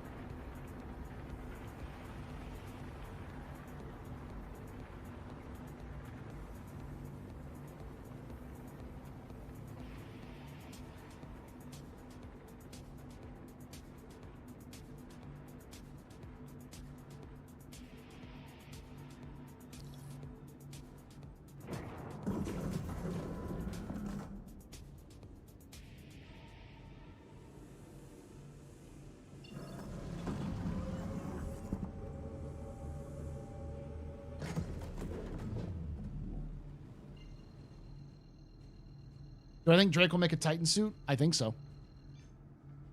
My guess is Anvil will have a Titan suit. Drake will have a Titan suit. Argo will probably have a Titan suit. And, of course, there's the Virgil Titan suit. Maybe not Argo. Probably Grey Cat. Grey Cat will probably make a Titan suit. And so will Grey Cat, Virgil, Drake, and RSI. Maybe Anvil as well. Martian Titan suit. The thing is that Argo tends to do big ships. They tend to not do armor and vehicles. But Grey Cat does armor and vehicle. So I could see Grey Cat making them. In fact, I could see Grey Cat inventing the first Titan suits. That's right up their alley. And they've been around for fucking ever. How do the Titan suits look like? All right. I'm going to pause this for a moment because I'll bring it up.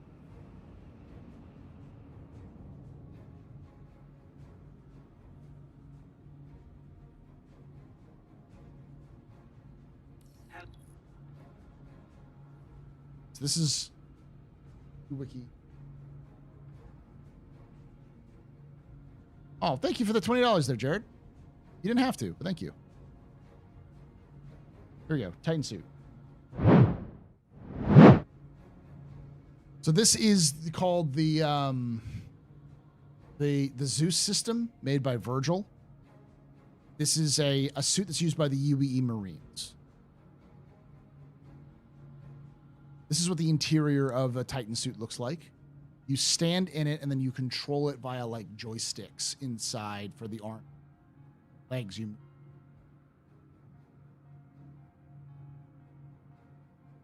Thank you, Jared, for that. So glad you're thinking of the children. What?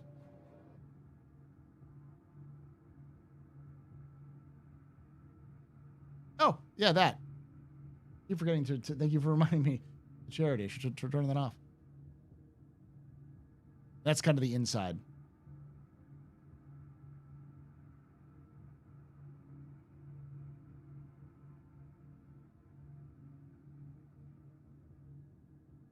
Yeah, it's not really a mech suit as much as it's an exoskeleton suit. But it's kind of because you're only standing at about like 10 feet tall. So you're not like standing at a huge height. You're just sort of there. Yes, it's very similar. District 9. So, the reason why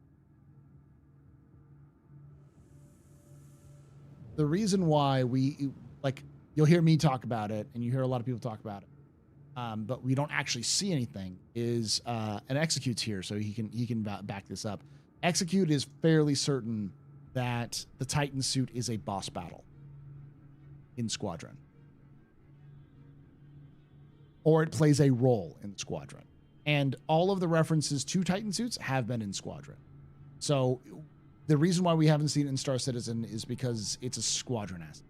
That hasn't been ported over, or they want to wait until it's that kind of part 1. Yes. It's mentioned in Squadron 42's month report.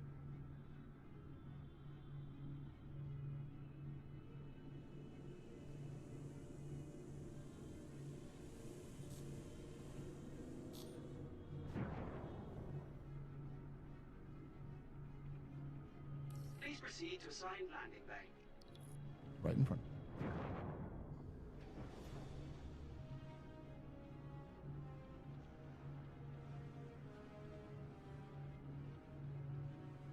Yes, so Titan suit in 2 weeks. Bro, great seeing you. Do you think the Endeavor or the Ironclad base will be best for small groups of people? I love both ships. I think the Endeavor is going to give you some more options, but the Ironclad base is gonna be easier to manage. Because, like we always say in the Inferners, it really depends on what you want to do. If you want to do everything, the Endeavor is fine, but it's likely going to grow in size and require a larger crew. The Ironclad is not going to do much, but it will do what it's on the tin, and I think it's only a crew of like 5 people, so it's not that bad. I could have sworn a while ago I heard the Polaris was a ship in Squadron. It's not. It's game starts in around the Battle of Vega, which is 2945. The Polaris was designed after the Battle of Vega. It's designed after the declaration of war against the Vandu. So, my guess is either a Titan suit that's a military Titan suit or a Titan suit that's like a civilian Titan suit with like carrying a military equipment. Like, you know, a major boss in one of like the gangs you have to fight in like an arena. You're just trapped in there with them. You could also see them as like set pieces in the Battle of Vega.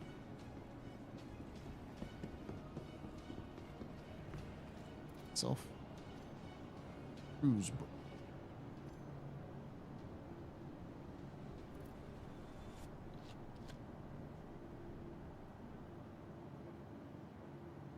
Yeah. Titan suit battle with only armed with an arc light pistol and a combat knife.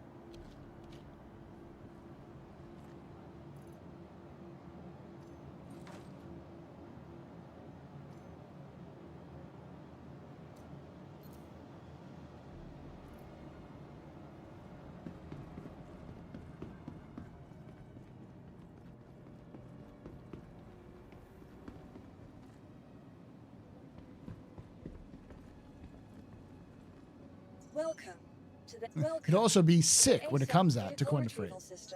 I'm looking forward to it. I am definitely one of those people where Welcome to the ASOP vehicle I am an retrieval system. unapologetic mech fan. I think adding a mech to any franchise or game can significantly improve the Your gameplay. insurance claim has been sent.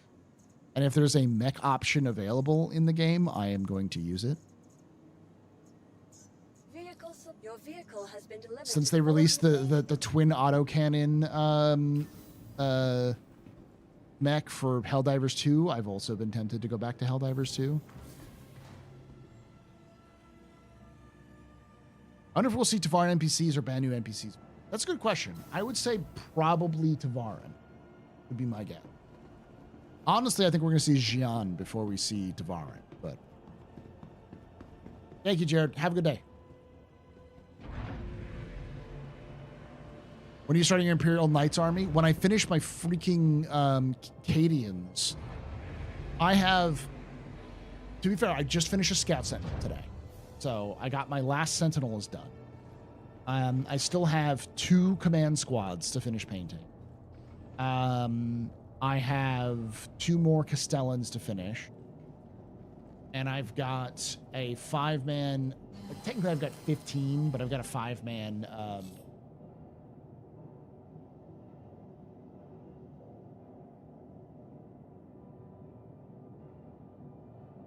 Scion squad. Then I have an entire like more than 75% of a Marine army I gotta finish. So once I've gotten cleared out of those and I can put them on my shelf, then I'll start looking at an Imperial Knights army. Cadia still stands. Cadia is more than one planet, Yupan.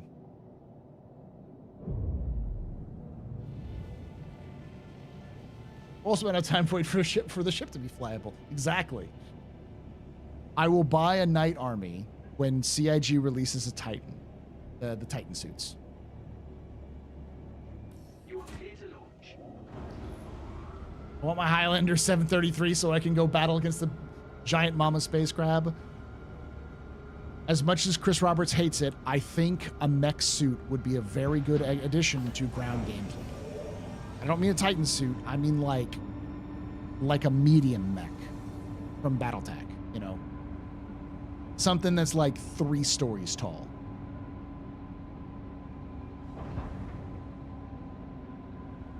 Because for one, it gives the army something to do in game.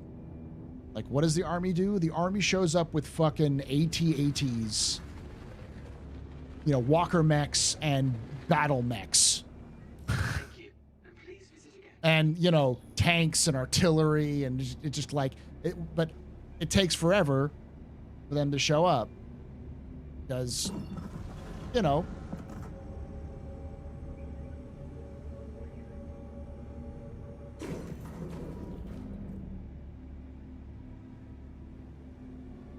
Not exactly,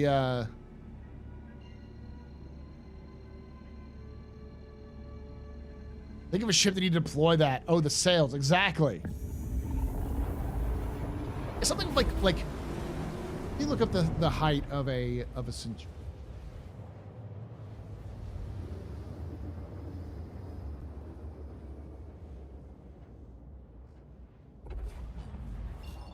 A Wolverine is 55 tons. Is that a heavy? A medium.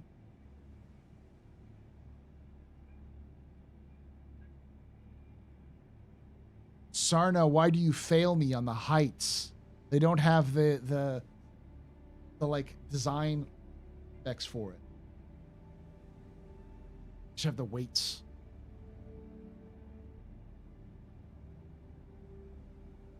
Yeah, 55 tons is a medium, but I mean, like, what's the height of it?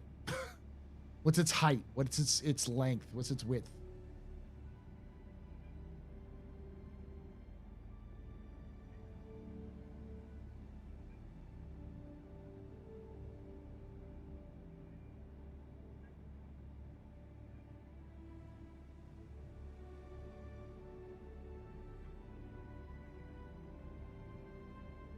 Every time I swing in, you're flying a Drake ship. I wager you bet you're a Drake guy. I am.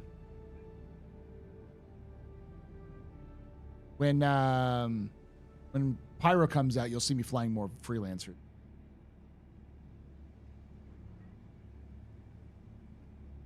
Because Drake kind of doesn't have that.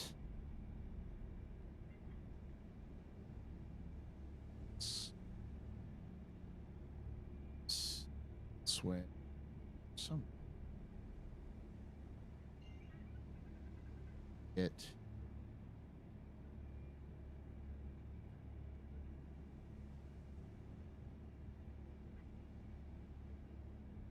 They're finished there. Would Corsair not cut it? Corsair is great, but it's huge. Like it's twice the size of. So it's good, and it's good for distance, but it's also definitely a multi. Compared to a Freelancer, which is smaller and that kind of stuff.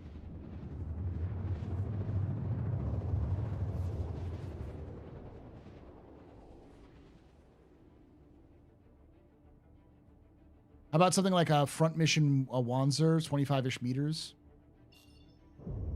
I think generally, yeah, that's like what I'm thinking is something like a Titan suit is 10 feet tall, or I don't know what that is in meters. And I would say, which is about the same. It's about a story. It's about one building story, one floor of a building. I'm thinking something that's like.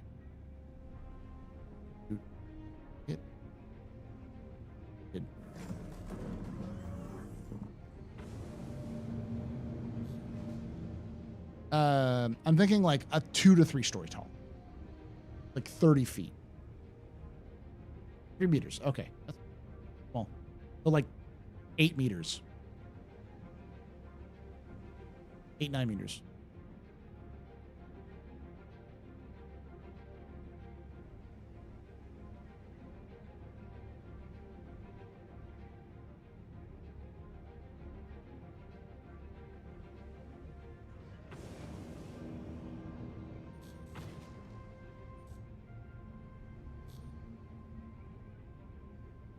That's from Sarna? Okay.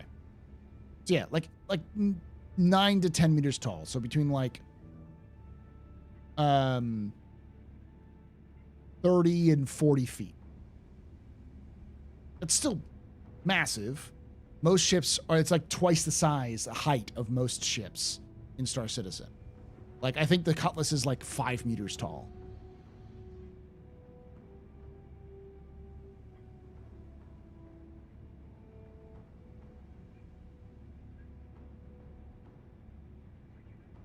But I think it fits the 80s aesthetic, because that's very much what CIG is going for, is the 80s classic science fiction.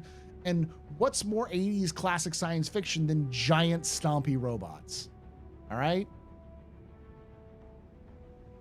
Do not sit here and tell me that mecha wasn't a staple of 80s science fiction. No, because it's a giant target for most ships. It would get taken out pretty easily. And it would be expensive. Like, the one thing you don't have to worry about in MechWarrior is, you know, ask anybody who was around when you had to pay sea bills to repair after every battle. If you got damaged, you have to pay repair bills and replacement costs. It was bad. Imagine that, but, you know, with MechWarrior.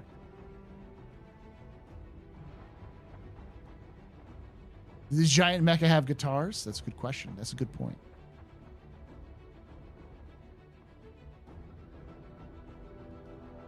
And, like, we're talking about something that's going to require a specialized ship to be transported from point A to point B, require maintenance along the way.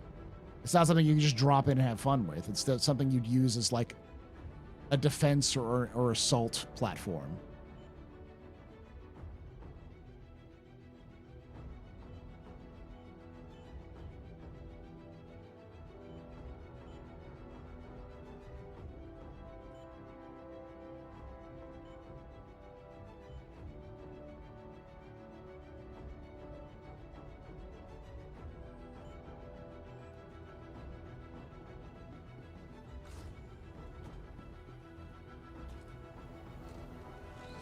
Yeah. Aircraft can be some of the most irritating things in MechWarrior. Don't bring up those days. Insurance is only going to get you a replacement. And in Star Citizen, eventually those replacements are going to take a while to come back. Because they have to, like, come back to you. So those things aren't going to be, like, instant replace. Talking, you know, days sometimes.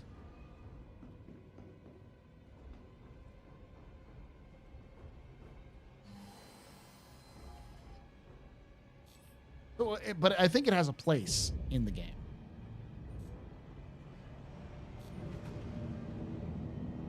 Sadly, you'll need a dissertation, a PowerPoint to convince CR. I think I could do it. I can change him, chat. I can change him.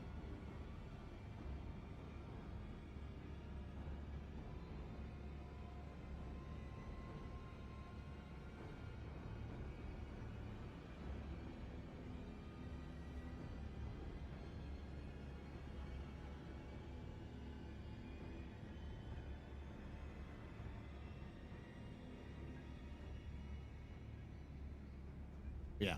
For those of you who don't know, I am a big fan of mecha in fiction. I don't think it's that Sean Tracy can't change his mind. I think that Sean Tracy is alone.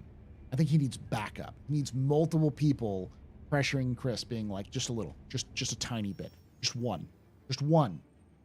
See if people like it. CIG would make so much fucking money. Could you imagine, you know, if they sold a mech in concept? You know how many people would buy that?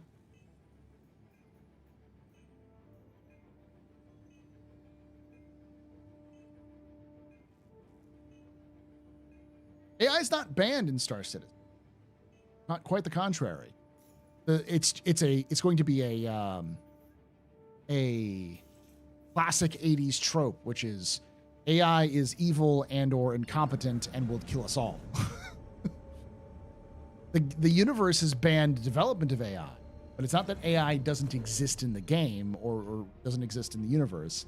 It does. It's just an antagonist. They would have to make mech-sized components. Nah, I could use ship components. It would just use the same components as ships.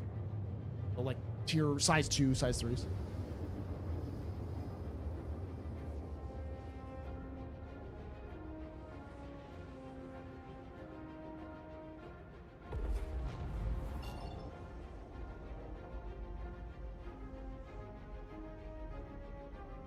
Yeah, like they used an AI to start the Mars colonization. That's why it failed. They freaking had a They had a AGI, an artificial general intelligence that ran a ship, the first interplanetary or interstellar colony ship, Artemis. But it's all of the failures of AI that caused AI to be banned because it killed so many people.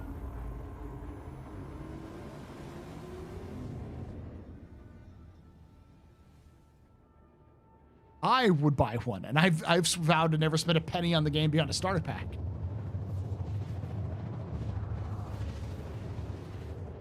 Yeah, Sean Tracy is a legend amongst the MechWarrior community. For those of you who don't know, I'll say it again. He and his brother built a mod called MechWarrior Living Legends, which is MechWarrior, but Battlefield. It's done in the CryEngine. It was a mod for Crysis. So, I mean, if we're looking at a mech, given the prices of vehicles and given the strength of said vehicle, like a mech would be, I would put it up there with something like a Freelancer, but maybe like a Vanguard. So what's a Vanguard? Like $200? I could see it if they sold the Titan suit. I could see the Titan suit being, which is in the game. That is something that will be in the game. But it's more of less of a mech and more of just exoskeletons, power armor. That is probably going to be like $100, I guess.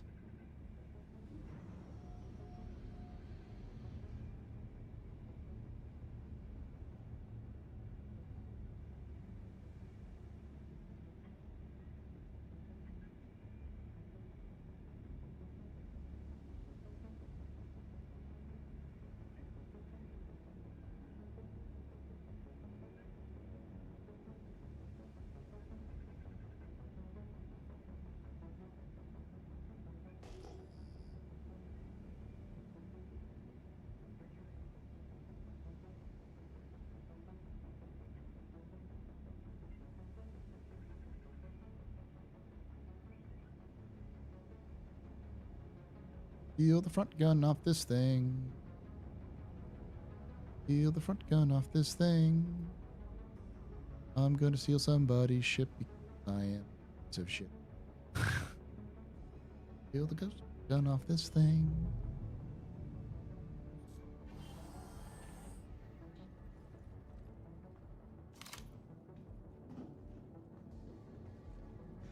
Cheapest Vanguard is $240. So yeah, so somewhere between $200 and $250. Oh yeah, they're super impractical. But I'm not talking about like assault mechs. I'm talking about something that's like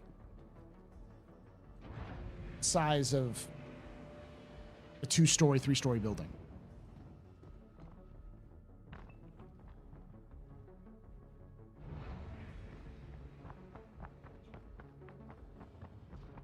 Oh, I fucking hate you. You already stripped the shit. You stripped it to pieces already. What are you?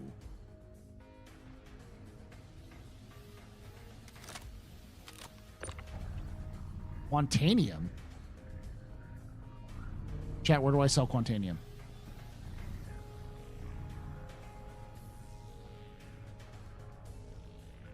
Can I even sell this? It's salvaged.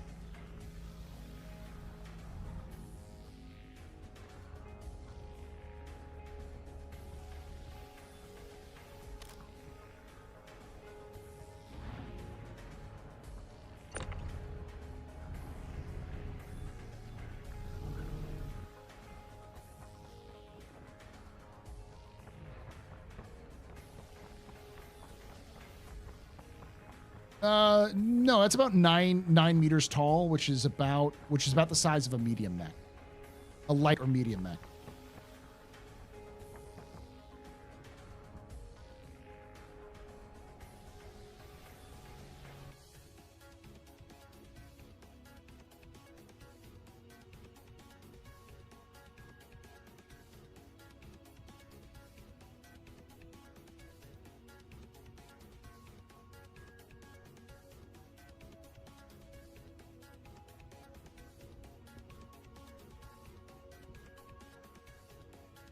Yes, but the axion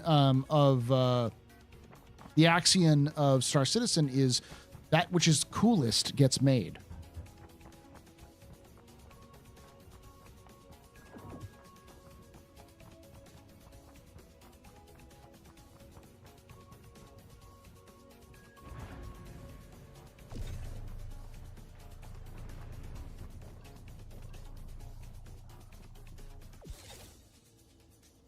All right, so you think I can sell this at a TDD, even though it's not mine?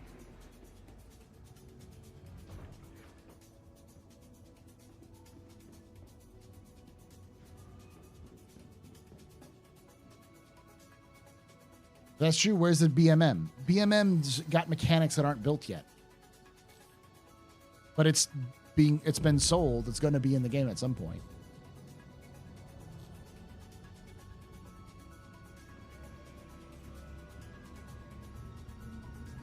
That's why access suits are the better mech options. Yes. But I'm also not talking about building giant assault mechs.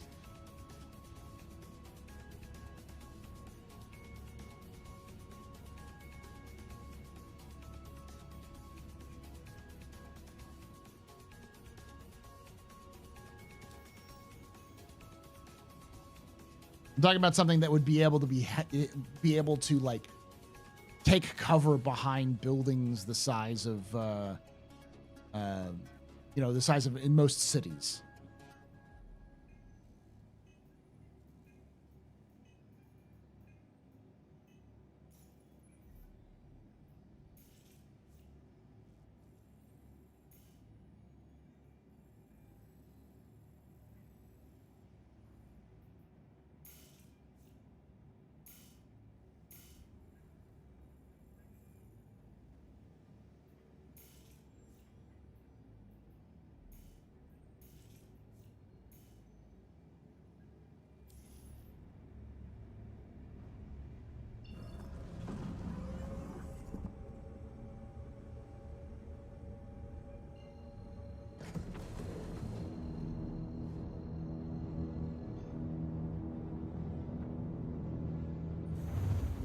Oh, come on. The Measures would love the assault mess. You're not wrong. You're not wrong, bro. That's exactly the kind of thing that the Measures would waste a shit ton of money on, is assault mechs.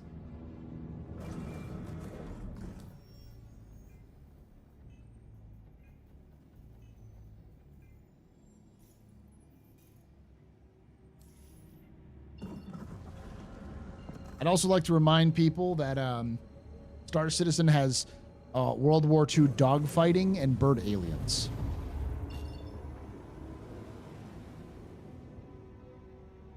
So realism is not always the name of the game with Star Citizen. Which comes released first? BMM, Starfarer rework, or 600i rework, or Apollo? Apollo. Apollo's coming out probably 4.1, not sooner.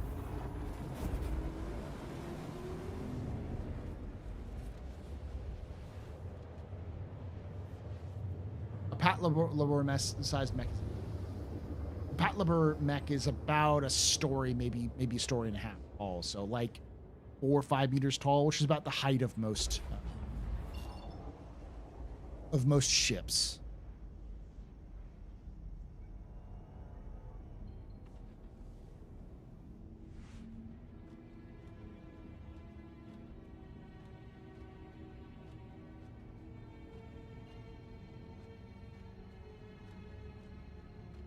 Because like the 600i rework has been concepted but not started. The PMM has been undergone starting, but it's going to take a lot longer.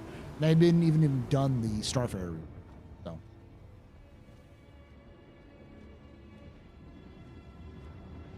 Yeah, but the same argument, Jaded, is that like that's the same argument against tanks. People saying that tanks are dead in combat because, you know, man-portable infantry weapons exist that can take out a tank at half the cost. It's like, it doesn't mean the tank is a dead end technology-wise. It just means you have to screen out your fucking tanks with infantry.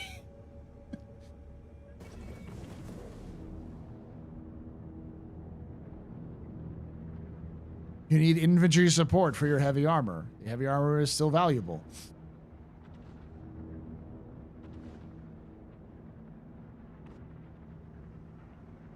And here's the other thing that's important to remember. With Star Citizen, energy shields exist. So you can be very tall, get hit. But you need a lot of firepower to take down that shield. And a lot of firepower requires a lot of energy, kinetic or otherwise. Means bigger guns that have to be used to take it down. Paul is about to answer the great question. Can you sell cargo from a derelict ship at a TDD? Exactly. We're all about experimentation here. Please proceed to assigned landing bay.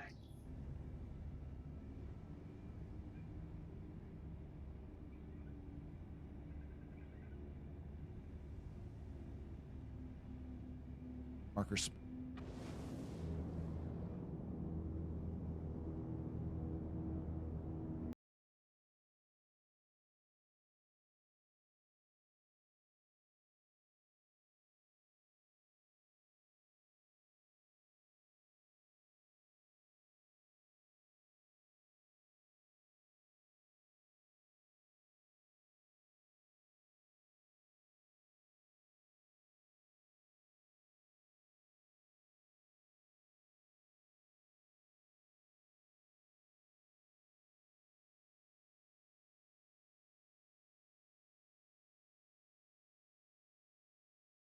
Fun for that raid. Welcome everyone from Captain Serious Fun Stream. My name is Paul Berserker One Batman Show.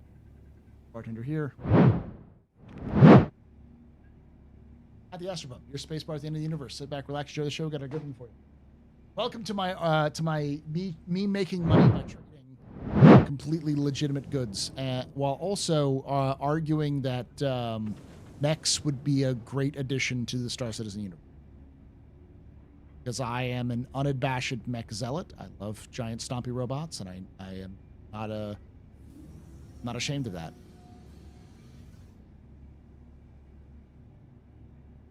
Demon's feature is currently under work. Player-to-player trading was in the monthly report. Yeah, no, it's definitely under work, but there's a lot of other things that need to get done before that. I think we'll more likely see a smaller ship than the BMM be released with that feature first, and then the BMM.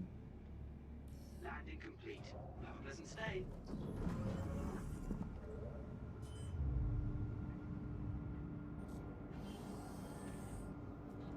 That's how 40K does it, called void shields. Yeah, exactly. Correct. As a former tanker, that's how you deploy your armor forces with proper support to make that's combined arms there. Heck, you could have a mech lean over that support infantry and provide cover from indirect fire with shields too. Yeah, or stand over them as deflection. Yeah, I'm helping orphans. I am an entrepreneur. That's right. That is 100%. I am an entrepreneur.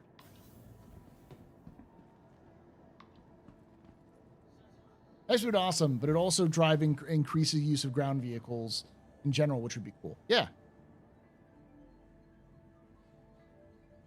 I am firmly in the camp that the longer the BMM takes, the better it will be. I agree with that one. Mech Saddle tournaments would be fun. I just think it gives the army something to do in lore and in game.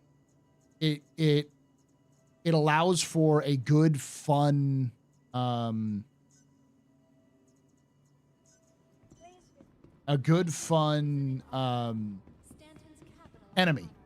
an NPC enemy. Can you imagine, like, your job is to go to this planet and take out a pirate base, and they've got a fucking, like, lance, you know, like 4 or 5 mechs defending it? You're just like, fuck me, man. How are we gonna deal with this shit, you know? I got a P4 in a dream.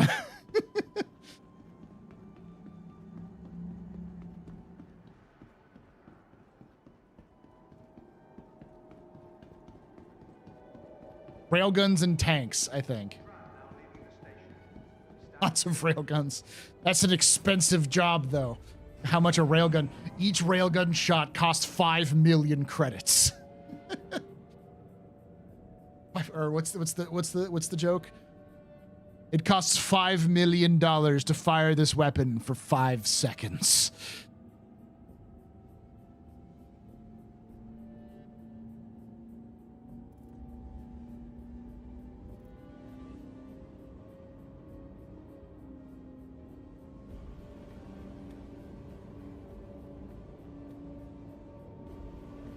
Here we go. Here they go.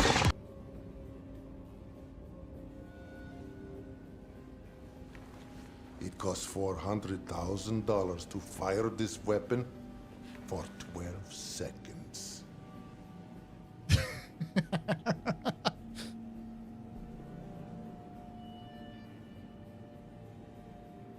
That sounds like the U.S. military budget.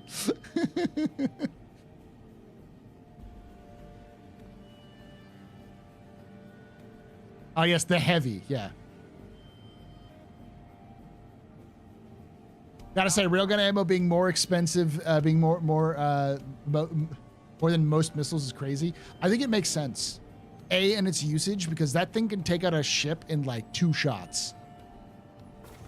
It is incredibly efficient for its size. So, who touched my gun? It's that moment. But you see, wouldn't that be a fun mission? Wouldn't that be a fun scenario where you're like, I have to go take on this space, and it's guarded by gigantic walking machines of death. I'm gonna go lay down now.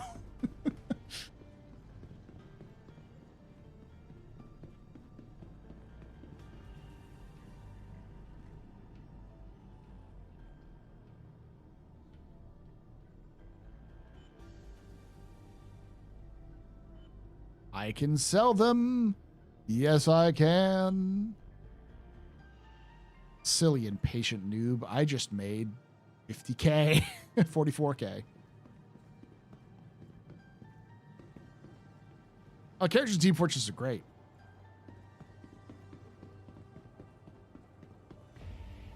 Railguns are efficient at the moment. The reason why they're efficient and the reason why they'll likely always be efficient is because you need some sort of credible ground-to-air defense that's man-portable, but you also need to make it needs to have a downside.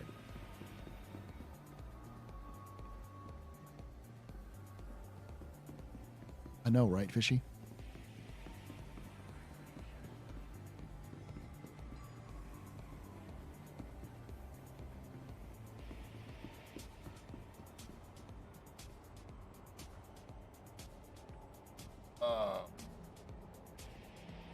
That's gonna be a new audio message. This. It costs $400,000 to fire this weapon for 12 seconds. With Rogue AI and Mechs and Star Citizen, they could scale boss fights as large as they want for crazy endgame content. Hey, a tip! PKATS, super chatted $6.35. Got a merchantman. Do you think there will be an advantage owning a second one in the future as the game progresses? Unless you can be in 2 places at once, no. I think one's fine. I think what you're probably going to want instead is whatever small version of the merchantman exists, so whatever, like the Drake Cutter taco truck, whatever, to slip into the front of it to kind of expand your...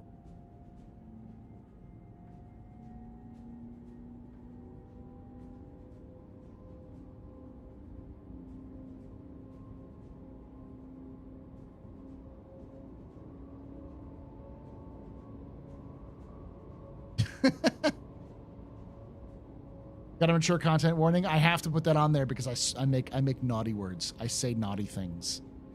How you doing there?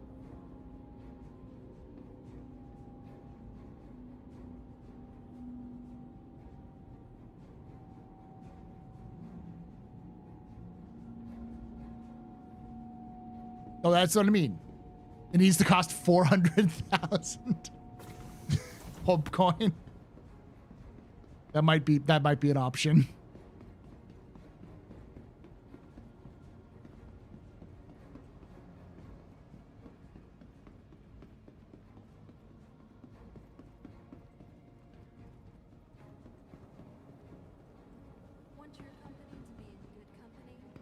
You're disgusting, Q-Pan, saying that.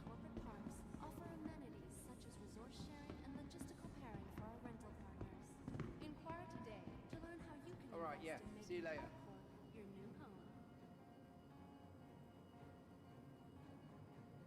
Welcome to the ASOP vehicle retrieval system.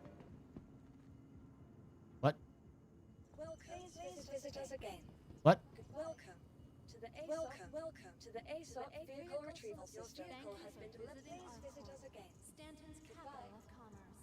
Whatever your transaction, we wish you a beneficial Your vehicle has been delivered to the. Hangar Please 2. visit us again. So, the way I got that to work is I stored the ship. That maybe, you may not need to store the ship, but I stored the ship just in case. Redeemer and Retaliator make me claustrophobic. Just want your Iron Chad. That's a 3-year ship, sadly. We're not going to see the Iron Chad until after probably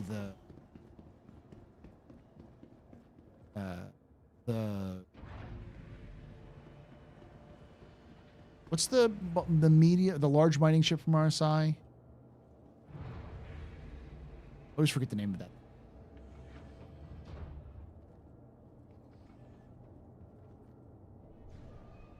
The one that's between the Mole and the Astro, yeah. No, the Orion's huge. The one between the Mole and the Orion.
Ta-da. Yeah, I probably put that in there. You are clear to launch. I might get an animated version of it. I need to get a good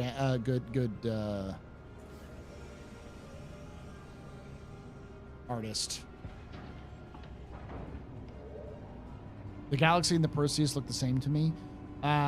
Galaxy has a little bit more flair to its end than the Perseus. The Perseus is smaller too, much smaller. Probably not that. Which would you have? The Ironclad, the Ironclad Assault, the Assault.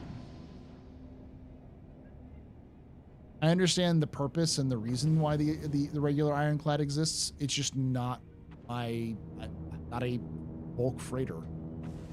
But I could use a ship that can double as a repair, rearm, resupply, and fabrication ship that can also carry large vehicles on it. That's they're about the same size, but the Galaxy is newer, so I think it's slightly wider. It's thicker. It's got a little bit more cake than the Perseus does. The Assault loses all the tractor beams. That's true. But it doesn't need them because it's not a cargo hauler. But it does have a retractable roof, which is, I was incorrect on that one, which I'm glad for. I still stand at on the fact that unless CIG explicitly says something, do not take it as doctrine.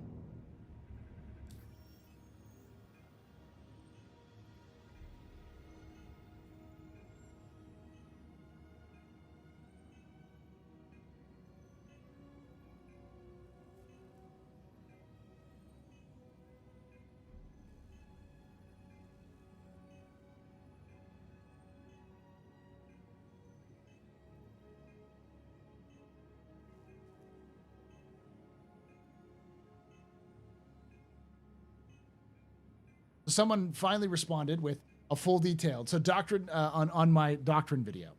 So doctrine can be boiled down to this. It's how militaries use their equipment and manpower and tactics to achieve their goals. Which is what I said.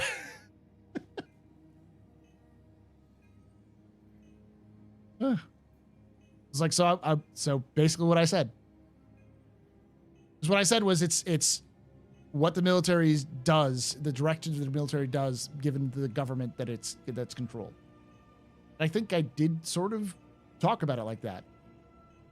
Ships being used for military purposes versus policing actions, how those ships are functions.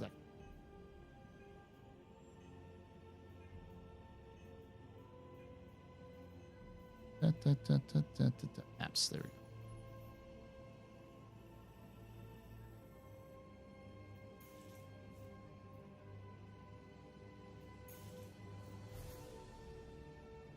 Thank you, MANCHACA.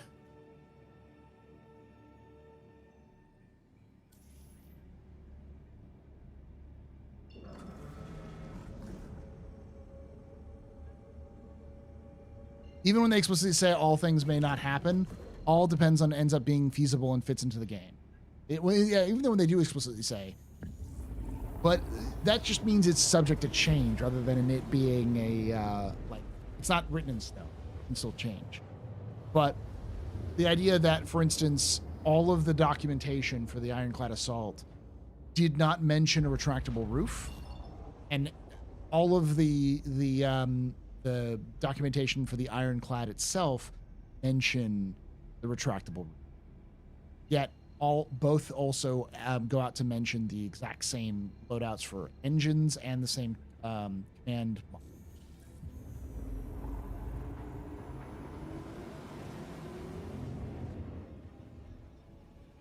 I have pleasure about the Galaxy and the Perseus. I love the angular armored arrowhead design of RSI. Yes, they did confirm in the Q&A this past week. It's there. It's good they clarified, yeah. I was hoping for a clarification earlier because I'm sure that was something that they knew right off the bat. It was just seemed weird that was one that they waited for the way. That would have sealed. They probably would have made more money if they had clarified that earlier. Because I know a lot of people were holding off on the assault because, including myself, because they didn't know if the assault was have. Oh yeah, no, the Perseus is absolutely not worth the money. It is entirely hype-based pricing. The Perseus is for to give you kind of an example, if I remember correctly, the Perseus is $600, which is like $150 more expensive than the Assault. And the Assault is, I think, bigger than the Perseus and has much more functionality.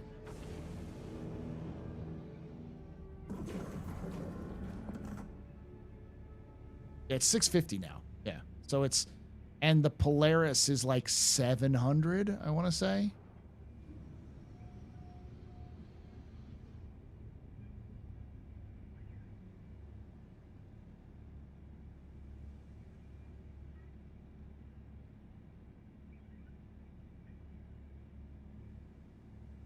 The Orphanage. You're buying drugs? What are you talking about? I'm buying perfectly legitimate natural health herbal supplements, okay, made by the orphanage, the orphans at the orphanage. I am helping out a local business run by very needy children. How dare you claim that I'm doing illegal activities, Nader? Shame on you. Shame on you. Now let me go buy some Slim.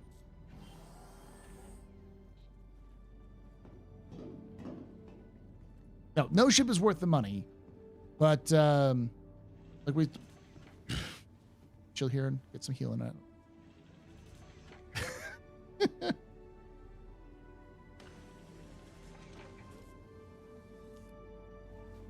Stealth components because of my medical clients prefers discretion. Exactly, Hugginator. I see you're a man of culture. You're another human of culture yourself with the 315P. The 315P is one of those ships that is slept on incredibly by your average Star Citizen player. Reminds me, I really need to that smuggling ships video. Worth can be subjective. When we talk about ship's value, we're talking about value for money in the sense that what are you if you're already spending more money than $25, what are you spending it on and why? So like the buy down doctrine is big with X, which is effectively you earn down, I should say, earn down doctrine. You can pay for a larger ship, and in the process of paying for a larger ship, you can earn those smaller ships faster with a large ship than you could earn the large ship with a smaller ship. Completely sold that. Why is it still... Did I accidentally dupe my Quantanium? It's not in my cargo hold.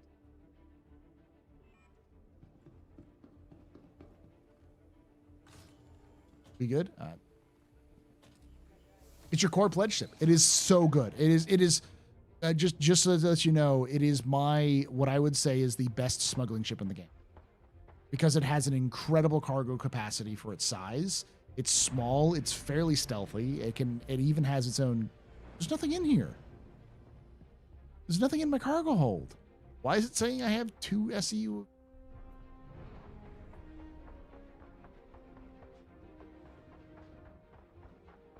I'm just an old-fashioned cowboy.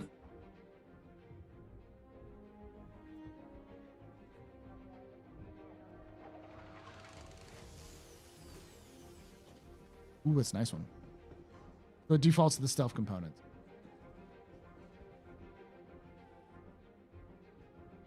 Thanks, Paul. I just upgraded my ironclad to the assault. Okay. Glad to help. Yeah, Jesus, fuck.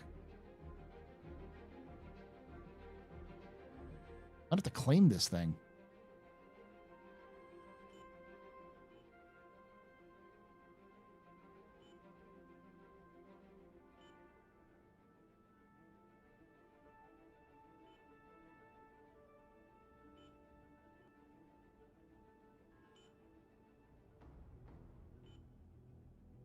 Yeah, the QA dropped this on Monday. Look at the gala's canceled. Yeah. We had a whole discussion on that one.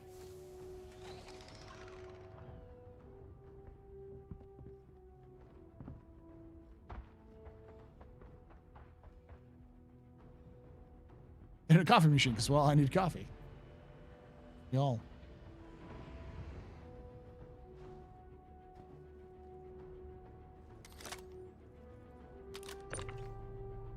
There's nothing fucking here, game.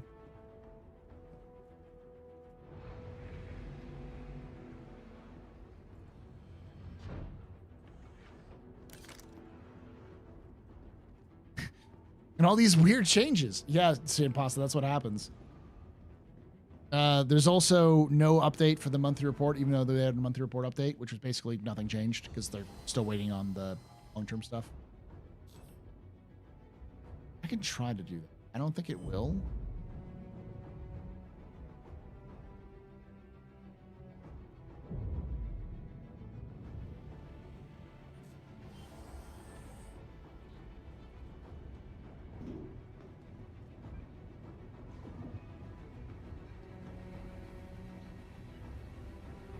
Yes, but yes, that's how the dupe works.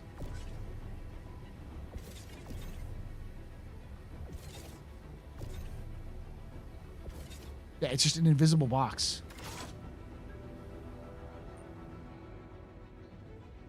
I'll have to claim the ship after this.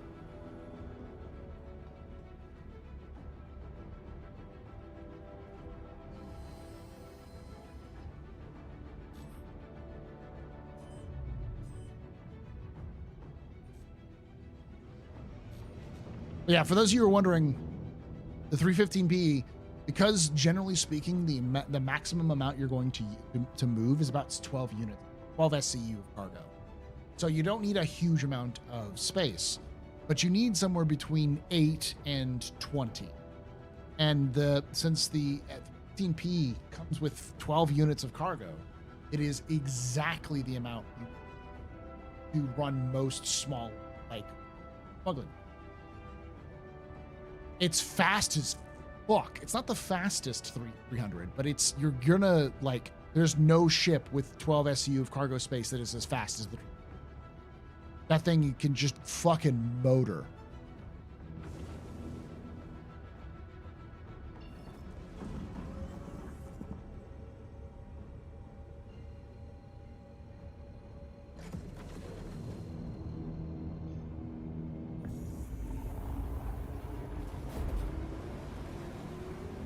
Everyone's up 1425.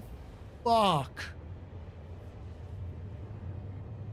So it's fast. It's maneuverable. It has lots of cargo. Has a bed that you can log out. I mean, that doesn't really matter anymore. It's got a fairly decent sized quantum tank, if I remember correctly, and a decent hydrogen tank. It's not the best, but it, you know, for what you're getting for all the package, it's not bad.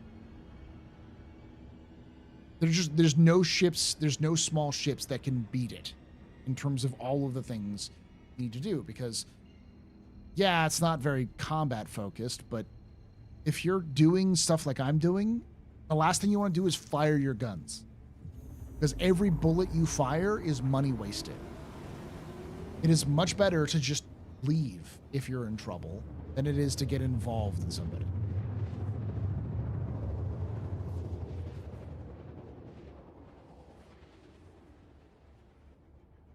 Infinite free coffee for now, Hugging It.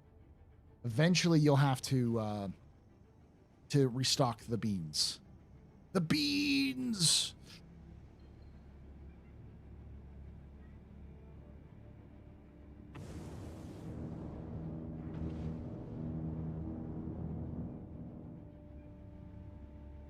I think it has a hydrogen scoop, but it's not a perfect hydrogen. It would take a long time to fill up your hydrogen. Ammo use and repairs cut into your profits. Exactly. Titan brings more firepower at the cost of 4 SCU. That's the thing. The speed. The firepower doesn't matter. It's speed. And the Titan isn't that fast.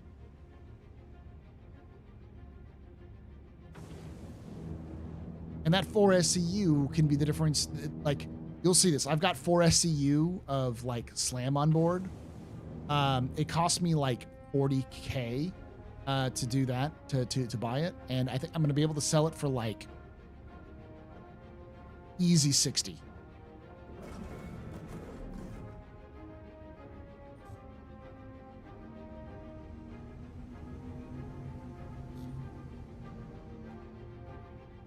Yeah, and the 315 has a tractor beam, so you can pull things out and move them around if you ever need to, like, get access to other things. Does the Titan have the same top speed?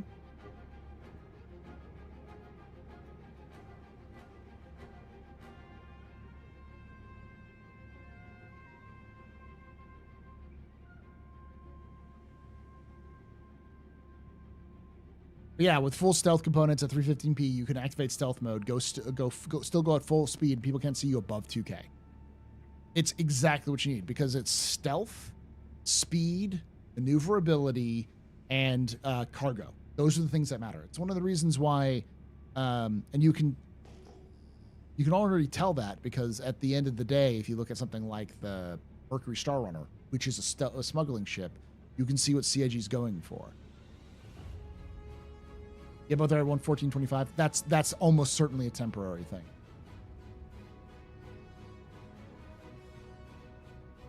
And again, firepower doesn't matter.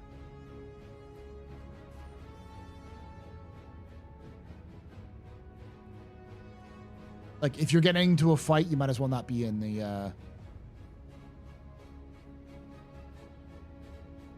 Is that the box that I had?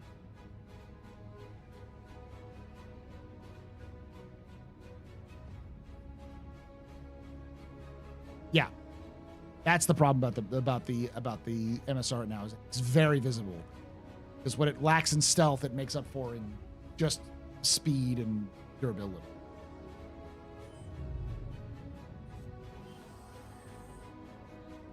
The Iron Chat Assault. Yeah.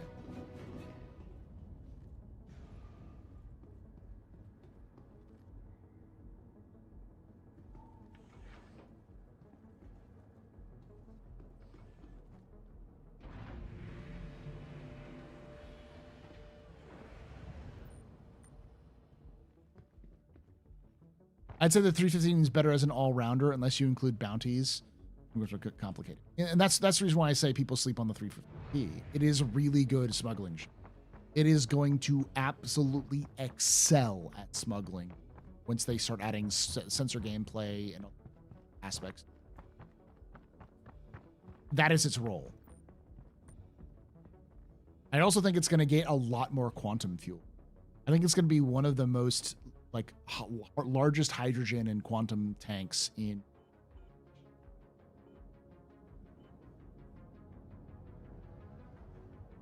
Yeah, I paid for 44. I paid 44K for that, and I'm selling it at 67K. So I'm making, what is that? 23K. So just four units of cargo can make you 23,000 extra credits versus more guns.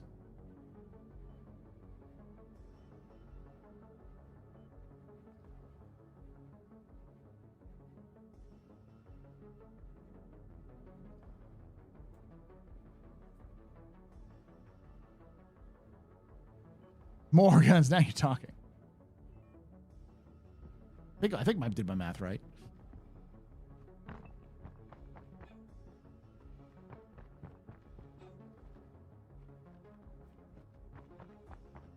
Wait, it's just 1.4 million Astro Armada? Hell, yeah, it's not that expensive at all.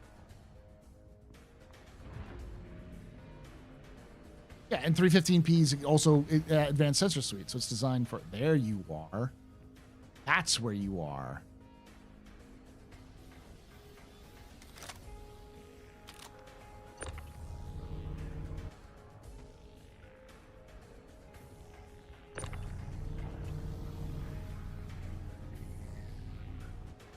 Not duping you. There we go. Shouldn't show up again, right? I should go put it back where I found it. I'm literally here, so. It's like a cursed idol. I've got to return it to its original condition.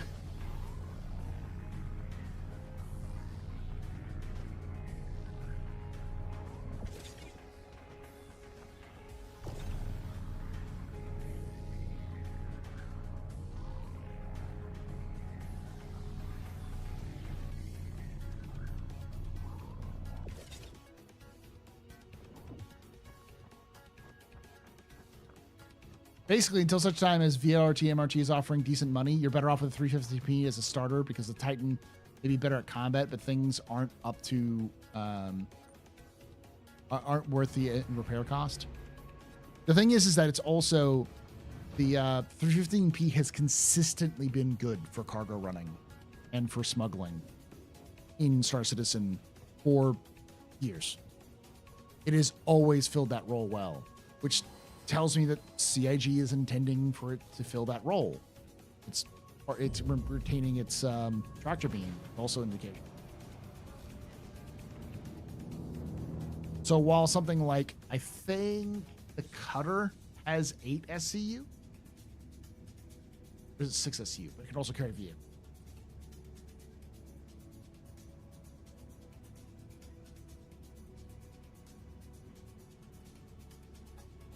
It's not as good.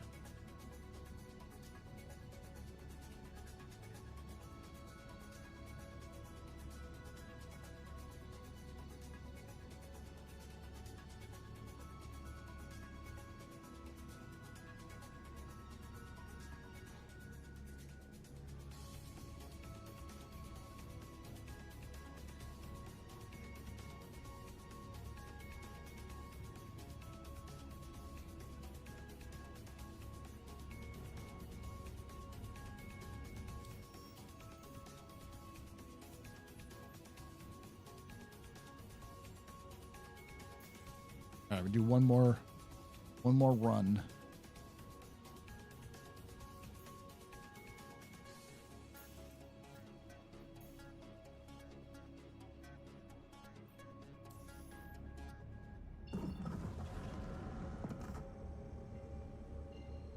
I'd expect the Rambler to have a sizable quantum tank at least. Might take better than Pyro.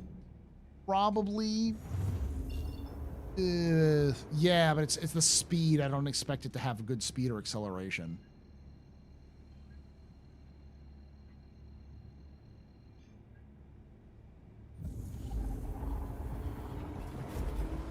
To give you a kind of a real world context, the 315P is the souped up cars, hot rods that the moonshiners used to use to smuggle moonshine and eventually drugs to various cities because they could outrun the cops on those like dangerous country roads. The origin of NASCAR.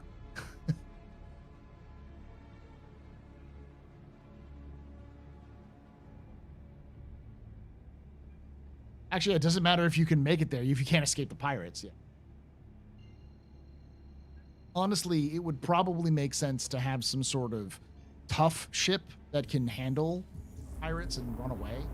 Maybe not stealthy, but just not be able to like something like a Mercury to take the initial runs and then drop it off or swap ships, move it into a smaller, stealthier, faster ship to get through the jump point and get out. It also has a tractor beam.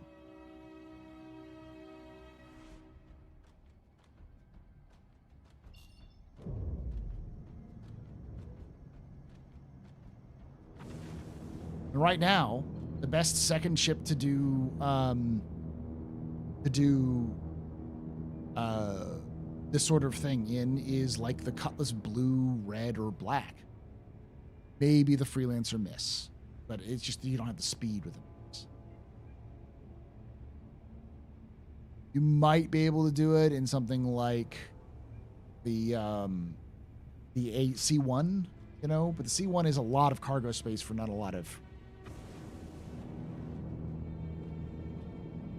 Like the Red has the perfect amount. Red's not that fast. Can't imagine. Are there any really fast medium ships that have cargo bays?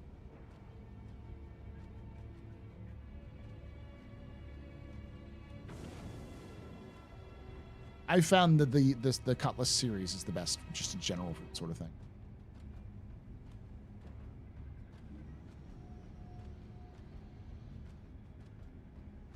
And after the Cutlass, it's probably the MSR, though I think it's honestly the Corsair or the Connie probably has it beat.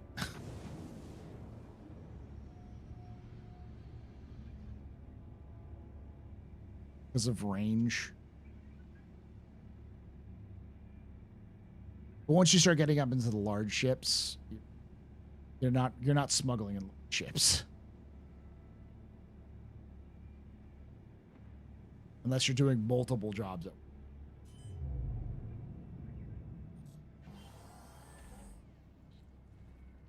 Nav mode, the C1 is 5 meters per second faster than the Cutlass. Yeah, but it's got a huge cargo bay. You don't really need it. You're not using all of it.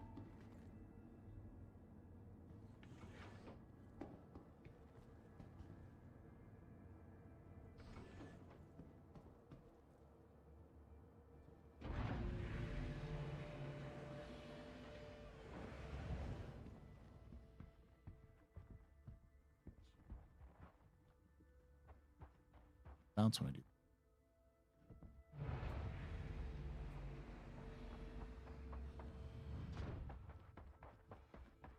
That reminds me, we don't really have a small Crusader ship, do we? We've got the Ares, but I mean, like, small utility ship.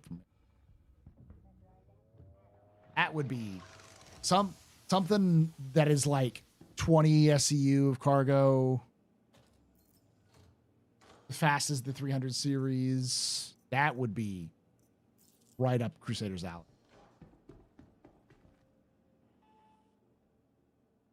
Be right back. I don't have anything in my ship, so die.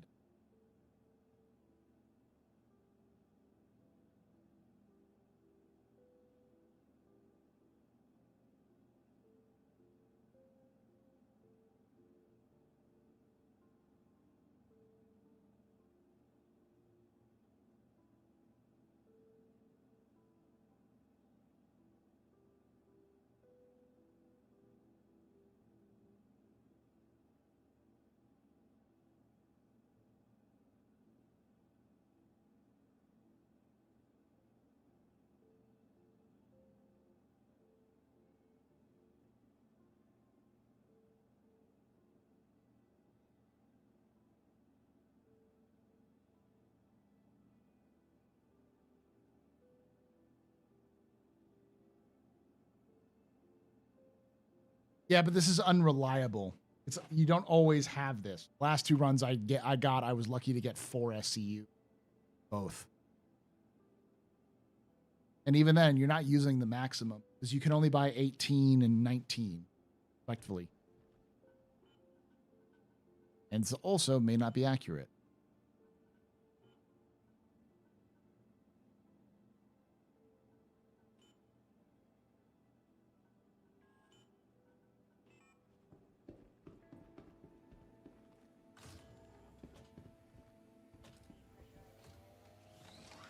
When's the Nine Tails distribution center for Widow? That's Jumptown.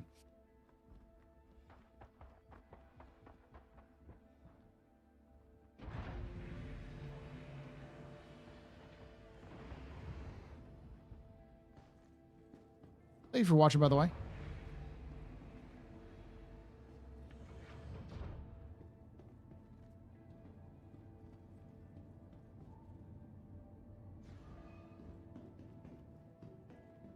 Don't try to jack my cargo. Yeah, well, it's because this route isn't very frequented by pirates because they tend to stick by Brios.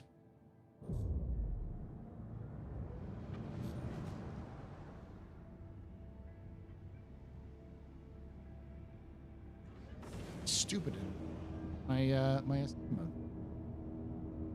This is why I almost always do the 3p, but occasionally get there and suddenly drugs. Yeah. A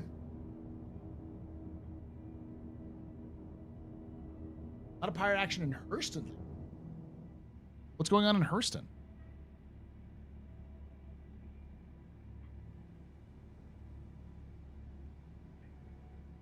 It's not just freaking player pirates either. Fucking NPC pirates are showing up at fucking Brios. Like HRT level.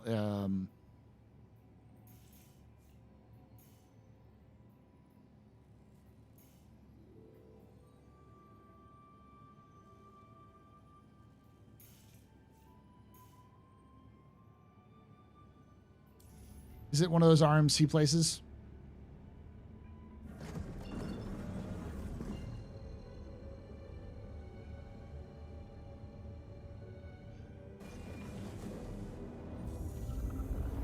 NPC pirates were jumping me like crazy in Hurston last weekend.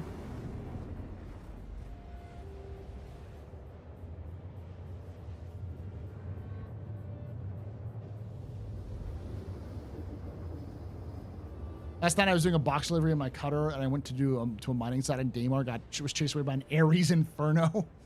Fuck. MSR is a large. The Spirit is the medium.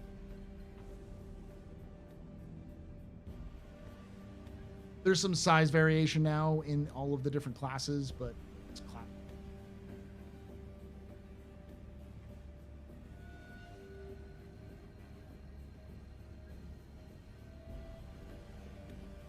Connie is faster than the MSR. I think.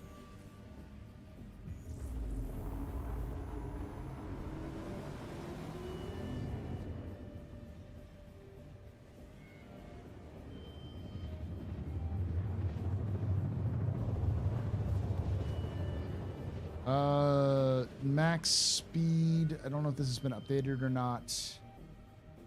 1,000 meters per second. No,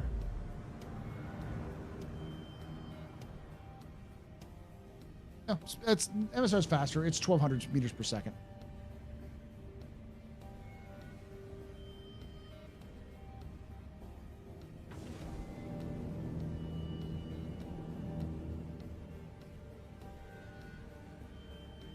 You think the Blade and Glaive will get good when Squadron 42 releases? Yes.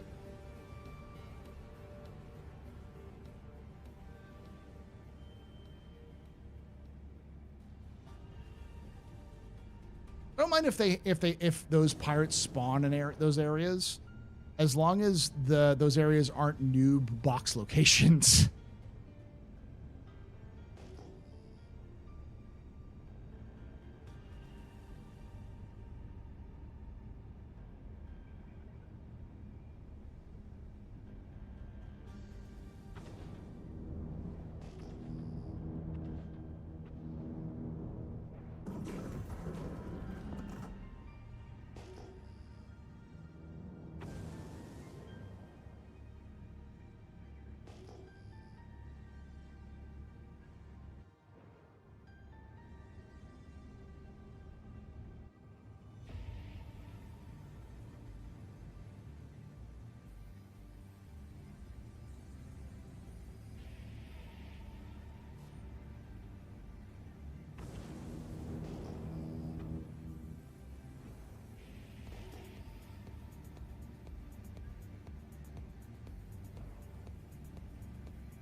Exactly.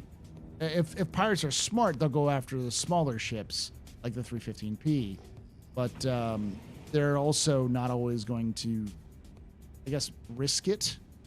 I wouldn't risk it if I were in that position, that like a 315P might be holding some valuable cargo, because it could just be somebody with a starter pack, just explorer.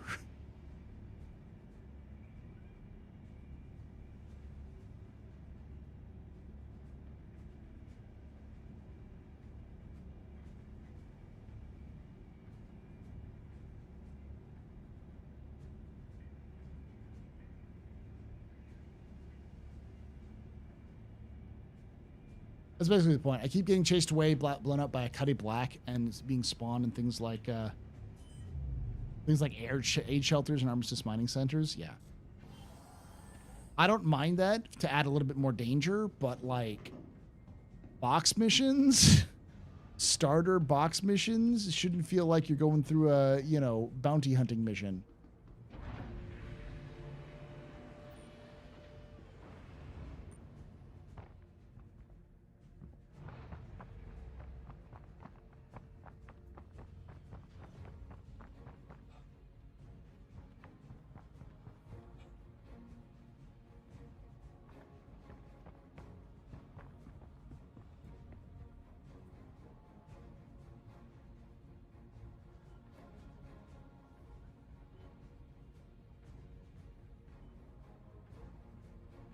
Back to 300.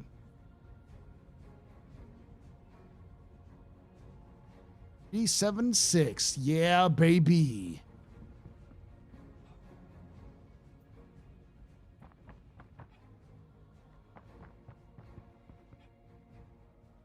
I earned like 50K after buying a bunch of stuff too.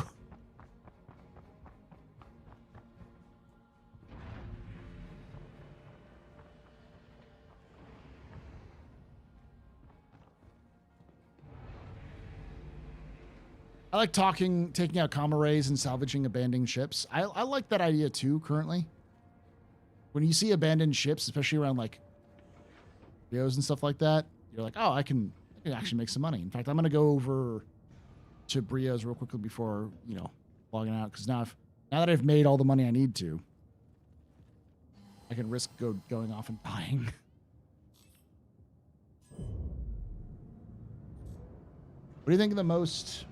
what's your think about the new pyro system? The reputation system. Having factions, choosing which faction you are part of is going to have consequences to your gameplay.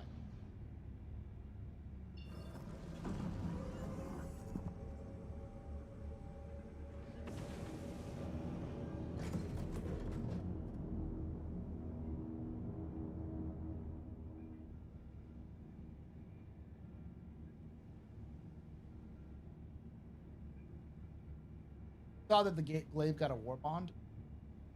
Really, CIG wants to sell as many of ships as they can, and it's an exotic ship.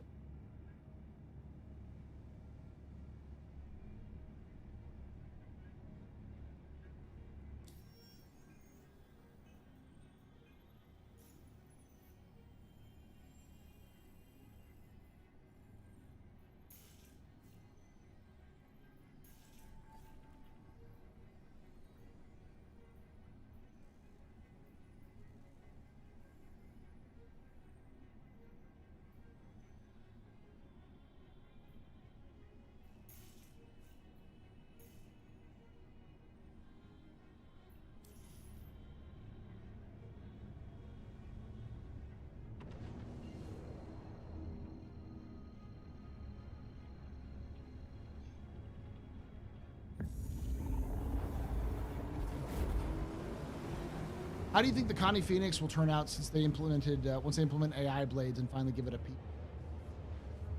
I don't know. I mean, I don't know if they'll give it a PDT. We'll have to wait and see what CIG does with it.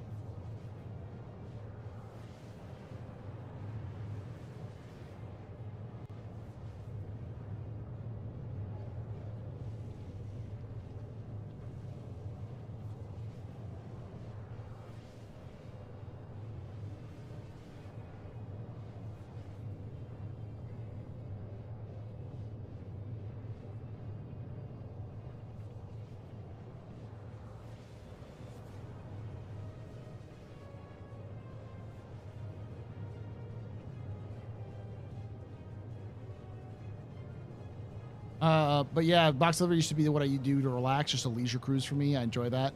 But lately I'm being pirated on them. And occasionally I see random new players saying, my Titan got blown up. Where's, while delivering boxes? Why? And I'm like, sorry, bud. Hey, Zickle.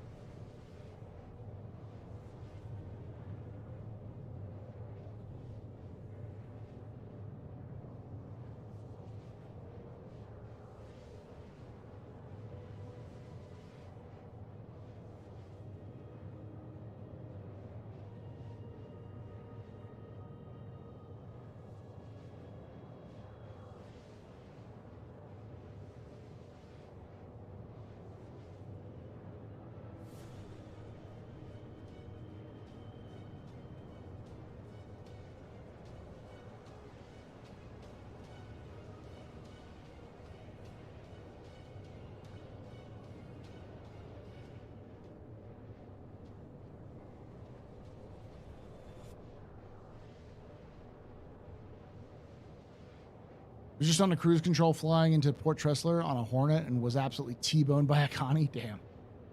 We'll see if Settlement Faction Allegiance is part of the star map info display. I don't think it'll be for 4.0. I fully expect CIG to absolutely strip everything out that is not essential to the original release of 4.0 to get 4.0 out by the summer, which is all of the basic features. And I think we'll see 4.0.1, 4.0.2, which will have all of the features that 4.0 is supposed to have, with 4.1 being just kind of like a collection of small fixes and things they added since the process of it. Like, I think 4.0 is coming out before CitizenCon, and then we're going to get 4.0 until the end of the last minute and the last day, hour, to release 4.1. And a little amount of stuff. Hey, Drekkie, how you doing?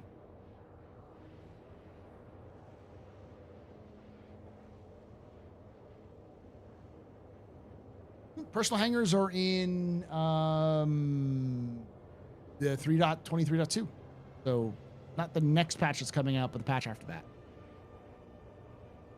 But okay. I got some more minis painted. I released a new video for the Astro Historian, which is doing okay. It's doing slightly worse than average. But it's very niche comparative to other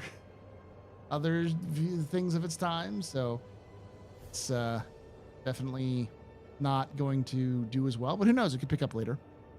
Thank you, Drekkie. But I also have I did a short that's going to be released soon. I do think this is going to be my last public Star Citizen video for probably July. And of course, the complete history of Star Citizen 5 will be out in July or August. You like to spiral Bonsai? Bonsai?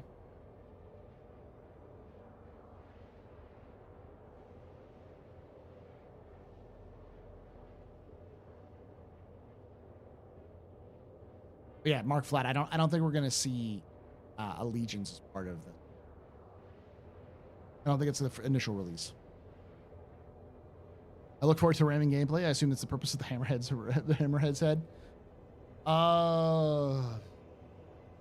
Kind of. It does have a door in the front of it, so I assume it's recording.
Certainly the purpose of the Hammerhead's head is to give me RMC in my reclaimer so I can buy ships.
So in the future, if you're not strapped in the chairs, you're gonna fall on the ship, or is that Atmo only? It depends on the. I think it's gonna depend on the ship and depends on force reactions. Generally speaking, if you're going in one direction, you should be.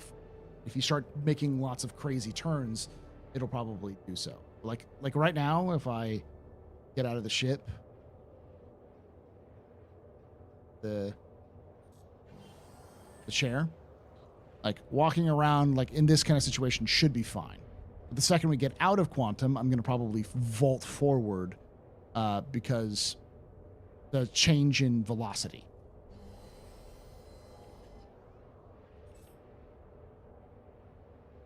I like that ad. My partner is also a published author. Congratulations to your partner. I had to spend nearly 3 years convincing her to say that instead of saying I'm an amateur writer. Like, no, you're published. Own it. Yeah, it's my wife is, in fact, an author. It was her first book, is Panic Eyes, which you should all buy and then review if you like it. It's my wife likes to call it a Stephen King meets slice of life. It's her first published book, but it won't be her last. And she's super nervous about it. She's not the kind to be published herself. She doesn't have a lot of like impact in terms of like social media reach and such. Oh, I've been doing my best to try to spread it out there. So. You like anything I just said? It's sort of a suspense drama sort of book. A lot of psychological stuff into it. Then pick up Panic Eyes. You can get it on Amazon, Barnes & Noble, or where all fine books are sold. There is a Kindle version, a book version.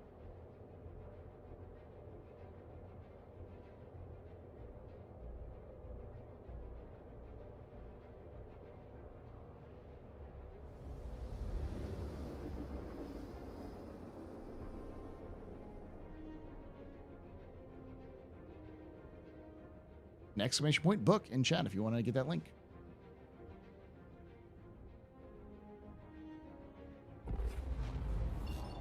Hey, look at that untextured Crusader.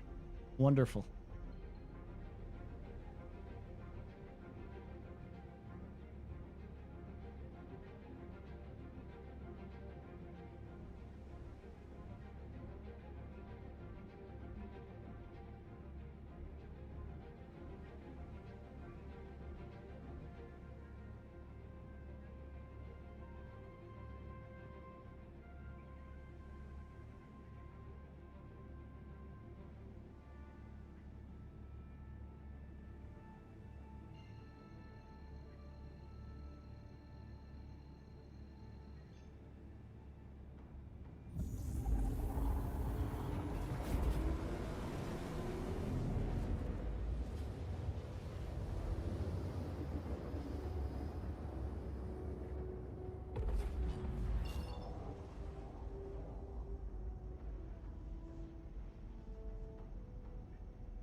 All right, let's go see if I'm signing my death warrant.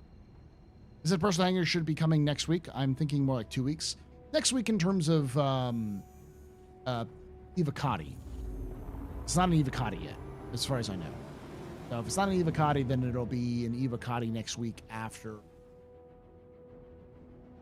23.1a. And then it'll probably be in Evocati for a week, and then it'll be in PTU for a week, and then it'll 1st of July. Is Daymar the most player-active moon in the Stanton system? I think it's the most player-active planet in the game. People are always around Daymar. And Brios is probably currently the ground zero for most gameplay.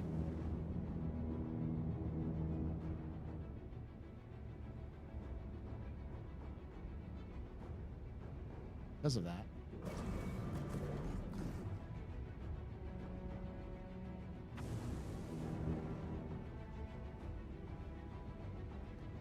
Question: if I could find a way to do an anonymously, such as using PO boxes, would your wife possibly be okay with signing a book for me? I'd pay for postage. Yeah, I have to get a PO box. I have to get a new PO box anyway. Yeah, visit Scooters. Scooters place is the most happening place in all of Stanton System. Yeah, well, we can work it. We can work on something for sure. There, Hugging.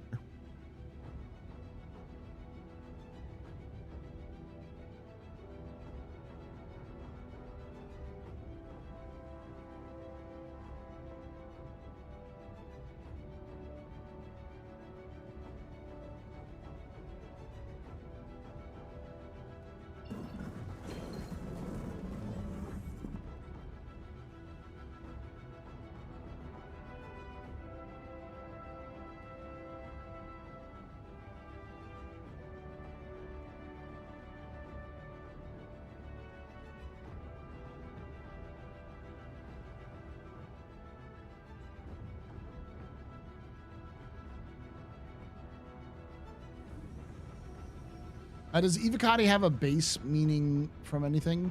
So Evocati comes from a term for re-enlistment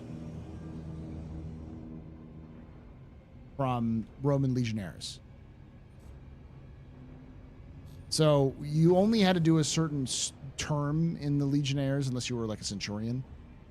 So if you were a base soldier, like a base legionnaire, you did your time, and when your time was up, you left, and you got all your benefits and everything else like that, and you mustered out. But if you decided to come back and there are no ships at Daymar.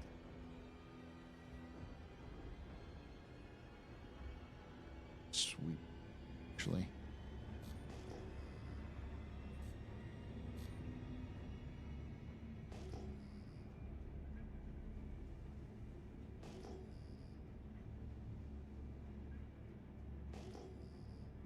Good at 6 point.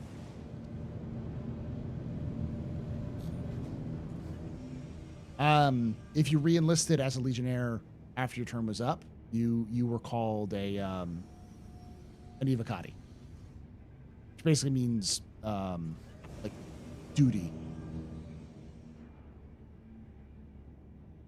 Other support authors in general, but also getting signed copies because it makes it extra special for me. Yeah, you never know. My wife could make it big someday. And having a copy, a first edition copy of first novel signed, worth some money.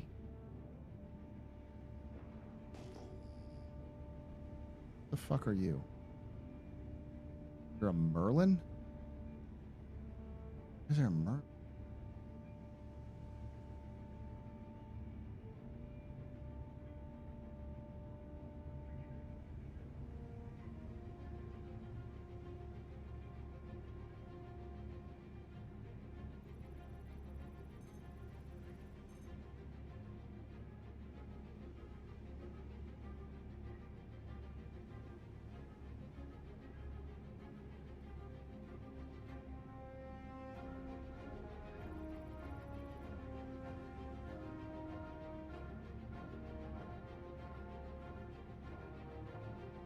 All right, I'm going to do something stupid, chat. Don't do this.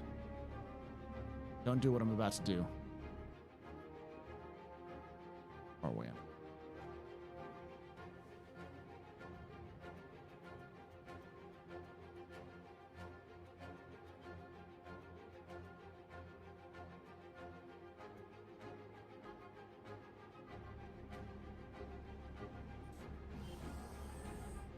How did the Merlin even get here? That's a good question.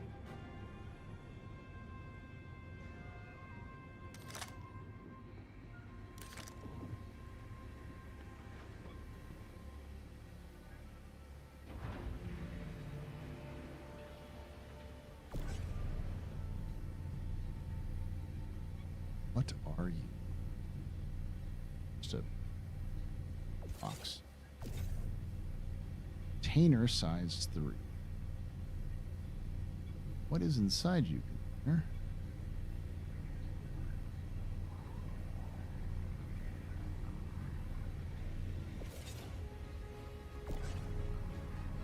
You don't lock to the cargo room. Store all 1 SC.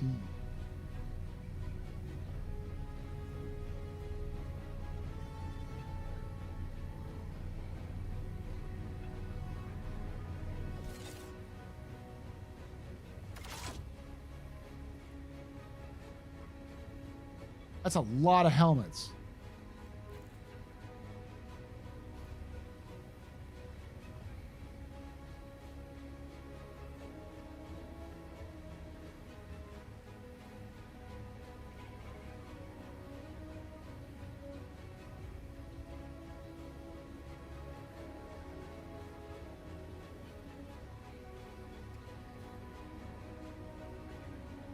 Suit. Take this to another ping I saw over since I'll try to get.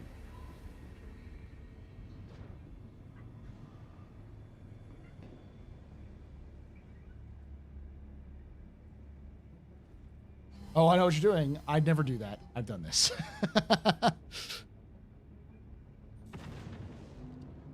If you land, it will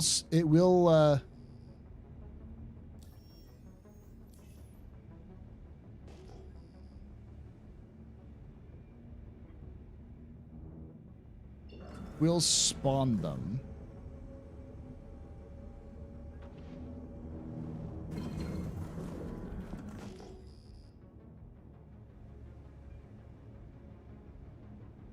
It will spawn the NPCs in the derelict area.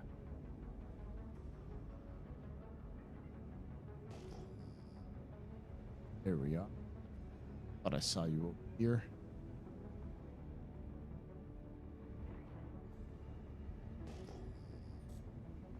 It's a mineral. Just a mineable.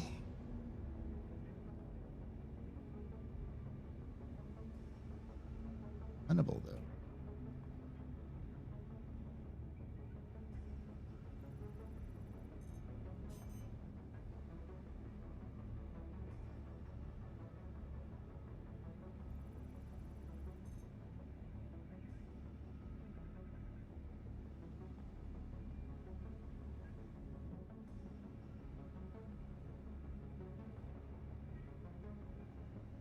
Can I scan it, please?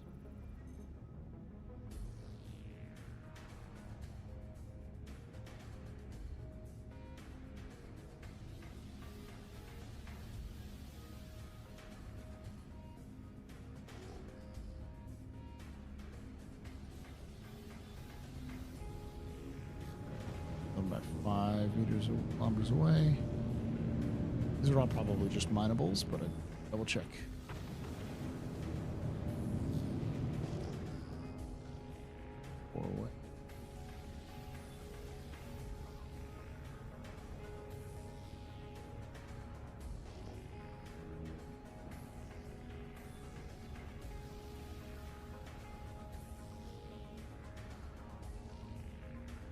Underground? Oh, hand mine.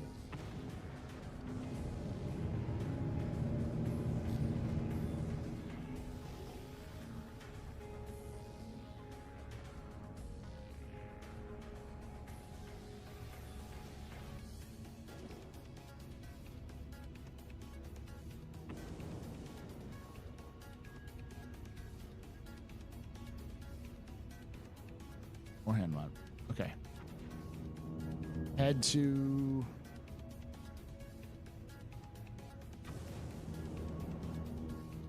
Ephraim.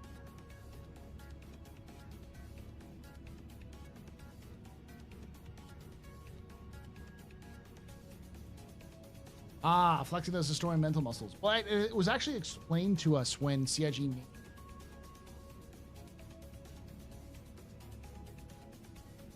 Cruising around discount Tatooine. Well, I went to Brios because Brios is usually filled with derelict ships. And if it's got derelict ships, I can use those ships. Break them open and steal their cargo. Sell them. Like things like Montanium.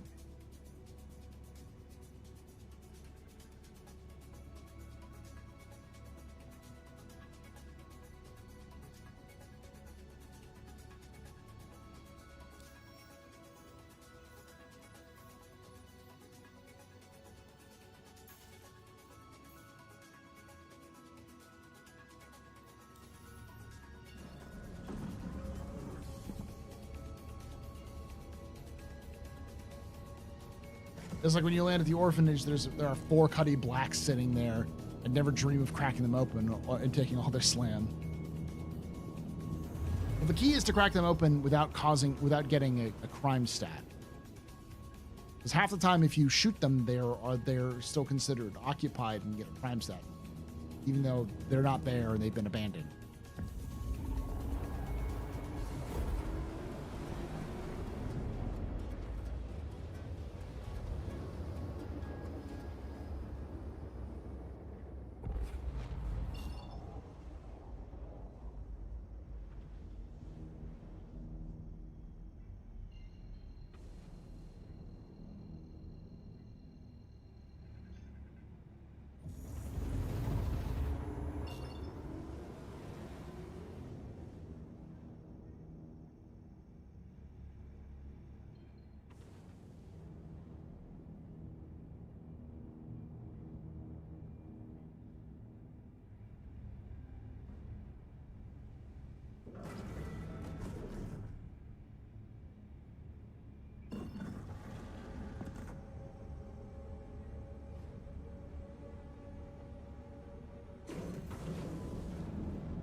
Proceed to assigned landing bay. Hello, and thank you for contacting EDL Landing Assist. Calling ship.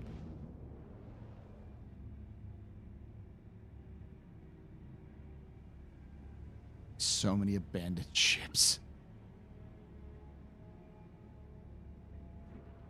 I thought about teaming up with an SRV and just pull the entire ship mass limit off the surface of salvage process. If it wasn't illegal to tow empty ships, I would 100% be towing empty ships out of armistice zones so people could salvage them. But RMC is also impossible to sell because of the dupe.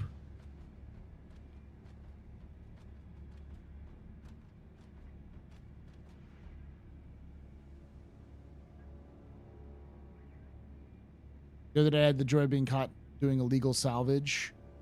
They sent me a Klesher on a CR1. By the time that place had loaded, I was free to go. Not sure that point was. It's to send a message there, Huggin.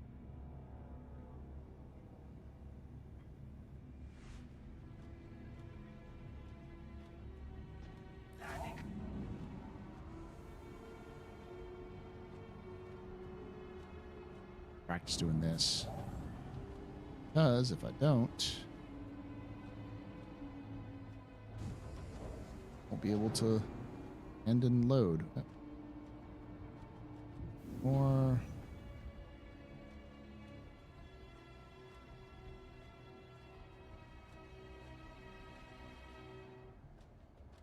lower down point.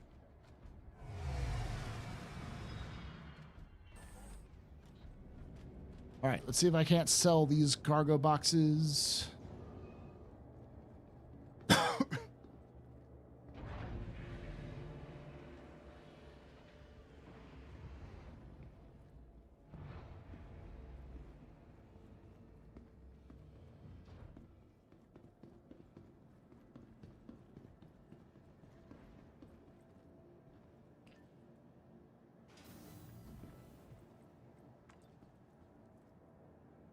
doubt I can.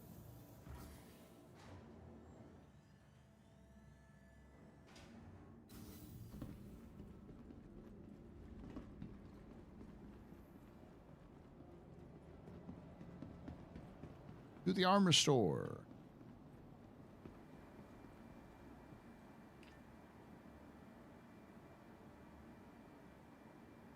Making bank selling a box full of 16 starter helmets.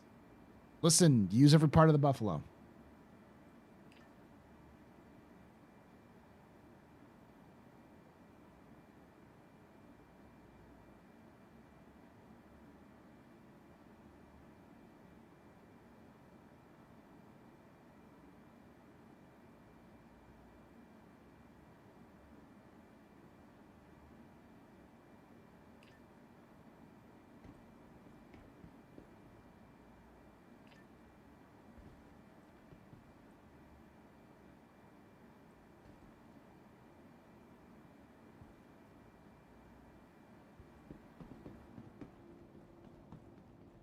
Server crashing.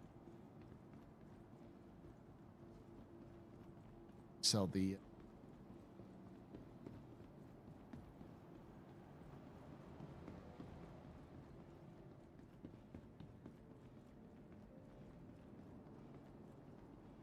medical stuff. Kelto RX, medicine isn't only something more serious. Getting the right treatment has never been easier. Thanks to advanced digital medical systems available at every Kelto RX.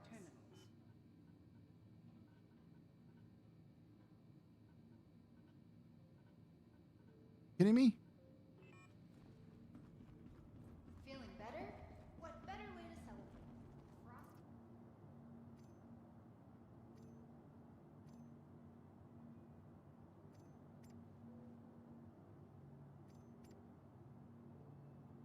Please proceed to assigned landing bay.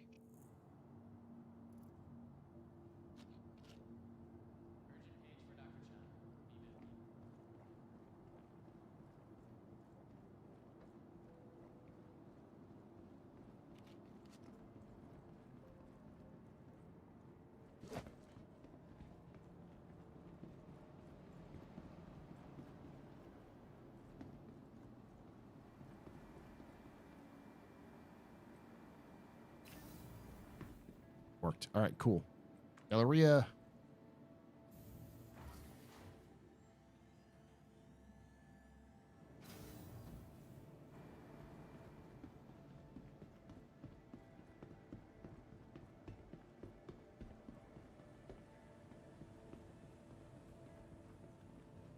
Gunge. Store. Is there not an armor shop here?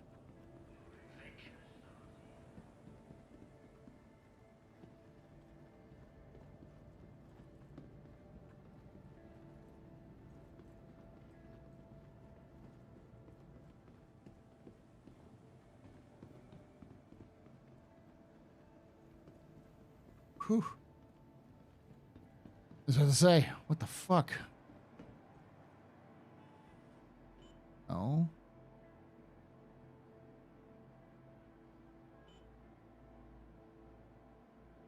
I can't sell it. All right. All right, chat. Thank you for hanging out with us here this late night. Watching the lore video for those of you who did come over. Nice to have you here. And if you enjoy this, make sure you hit that follow button on Twitch, the subscribe button on YouTube. Like the video if you did. And if you want to go that extra mile, you can become a subscriber on Twitch or a member on YouTube. Here, member on this channel. Else, also on the Astro Historian, which can that as well. Thank you for hanging out. I'll be back for our office hours live stream tomorrow. So that's going to be at 8 p.m. Eastern, which is 5 p.m. Pacific. We're going to be doing the Squadron 42 read through. I'm also probably going to clear to launch. A Q&A for the Drake Ironclad, so that I can videos after that. But we'll be hanging out, talking about some stuff, and yeah, just hanging out. Love your faces, and like I say every time,